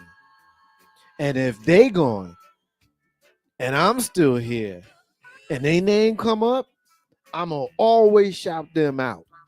yo, I rocked with this person. It's important. We all need to feel that love, man. I'm at a stage in my life where I'm no longer interested in hiding it. We, for some reason, like to hide our love yous. We don't say it to people who we mean it towards. We wait for moments to come up where maybe it softens it. How you soften I love you? What the hell is that? But we don't want to say it just off of random. Oh man, you doing a lot. You being extra. Like what? Why? What? You know? Like if you love somebody, say that shit because we all know somebody. Certainly, folks our age in our mid to late 40s and early 50s, we know people that ain't here no more. Maybe we didn't say it to them. Maybe we wish we had. Maybe the person that's gone wishes they had. I'm just not interested in hiding I love yous no more. You know, for what? We should celebrate each other because the more you celebrate the ones you rock with, the more empowered they become to celebrate those they rock with. It's just what it is. The world is hard enough. We just seen a white supremacist racist motherfucker walk into a black neighborhood supermarket and purposefully kill black people because he wanted less of us in this world. Because he, as an 18-year-old white man, found himself to be superior. Let's just make it plain. So, how are we as black people, or just people in general, gonna walk around knowing that that kind of person is possible in our communities? Cap City, Richmond, Virginia. My hometown, Jersey City, New Jersey. John and Steph's hometown, Brooklyn, New York. These people are potentially around, and we may not get the opportunity to put each other over. It's a wrestling term. Put somebody over. That means say shit that's nice about them. Translation. We may not have that opportunity. So when we do, we should take it. You ain't gotta be weird and say it in every conversation, but say it enough. Make sure that the people that you love know that you love them. Say it. Your mama, your daddy, your best friend. Black men, the most powerful thing you can do is look another black man in the eye and say, I love you, brother. And mean it. It's not weird because we find other ways to say it anyway. We just don't use the words I love you. What up, bro? Yo, that's my dude, yo. That's my homie, man. Yeah, son. Yeah, I rocks with that cat right there. That's my dude, yo. You know what that means? It means you love him. So say the words. Say the words. I love you. It's not weird. At least the more you say it, the less weird it will become. Because again, we do not know how much time we got on this planet. The older I get, the more real that becomes. And so if I love you, I promise you, you're going to know it, even at the detriment of making it weird. Samir, Marcus's unrelated rant, got nothing to do with what we in here talking about tonight. That is the end of the show.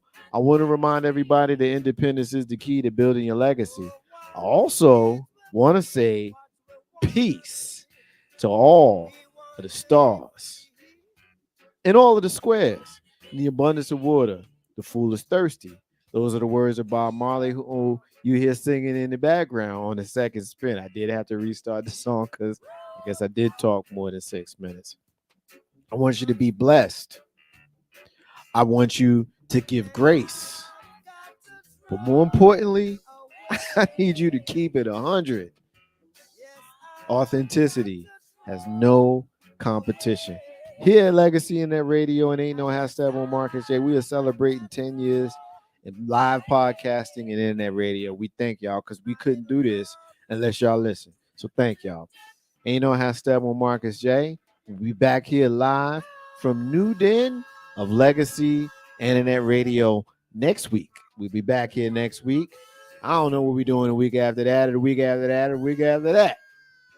We in that energy now. We're giving homage to how we feel. And we love that y'all rock with us. The show is not going nowhere. We are here. We just ain't gonna be here every week. It's just what it is. But we love y'all. We rock with y'all because y'all rock with us. Ain't No Half Step Marcus J live from New Den Legacy and that radio. For John, who I love. For Steph, who I love. For Marcus J, me, who I also love. I love me. We'll be back next week, y'all. Peace.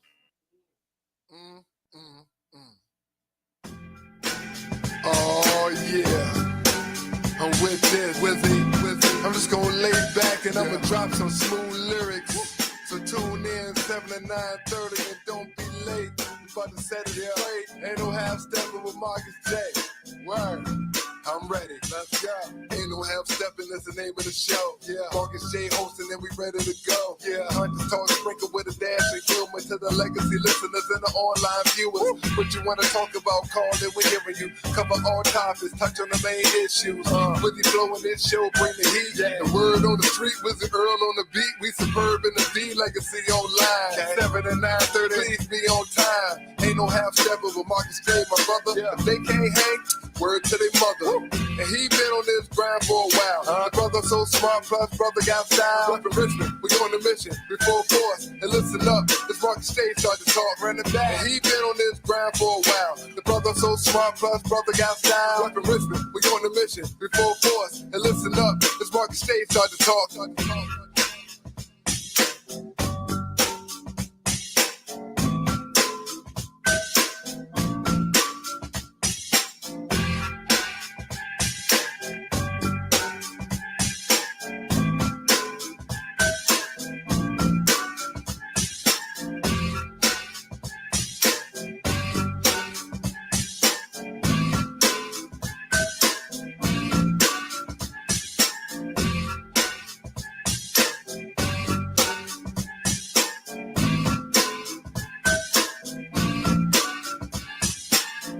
Steppin' is the name of the show. Yeah, Marcus J hosting and we ready to go. Yeah, Hunters talk sprinkle with a dash of humor to the legacy listeners and the online viewers. What you wanna talk about, call it, we're hearing you. Cover all topics, touch on the main issues. With the flow in this show, bring the heat. The word on the street, Wizard Earl on the beat. We superb in the D, legacy online. 7 to 9:30, please be on time. Ain't no half stepper with Marcus J, my brother. If they can't hang, word to their mother. And he been on this grind for a while. The brother so smart, plus brother got style. Up in Richmond, we on the mission, before force. And listen up, this Marcus J start to talk.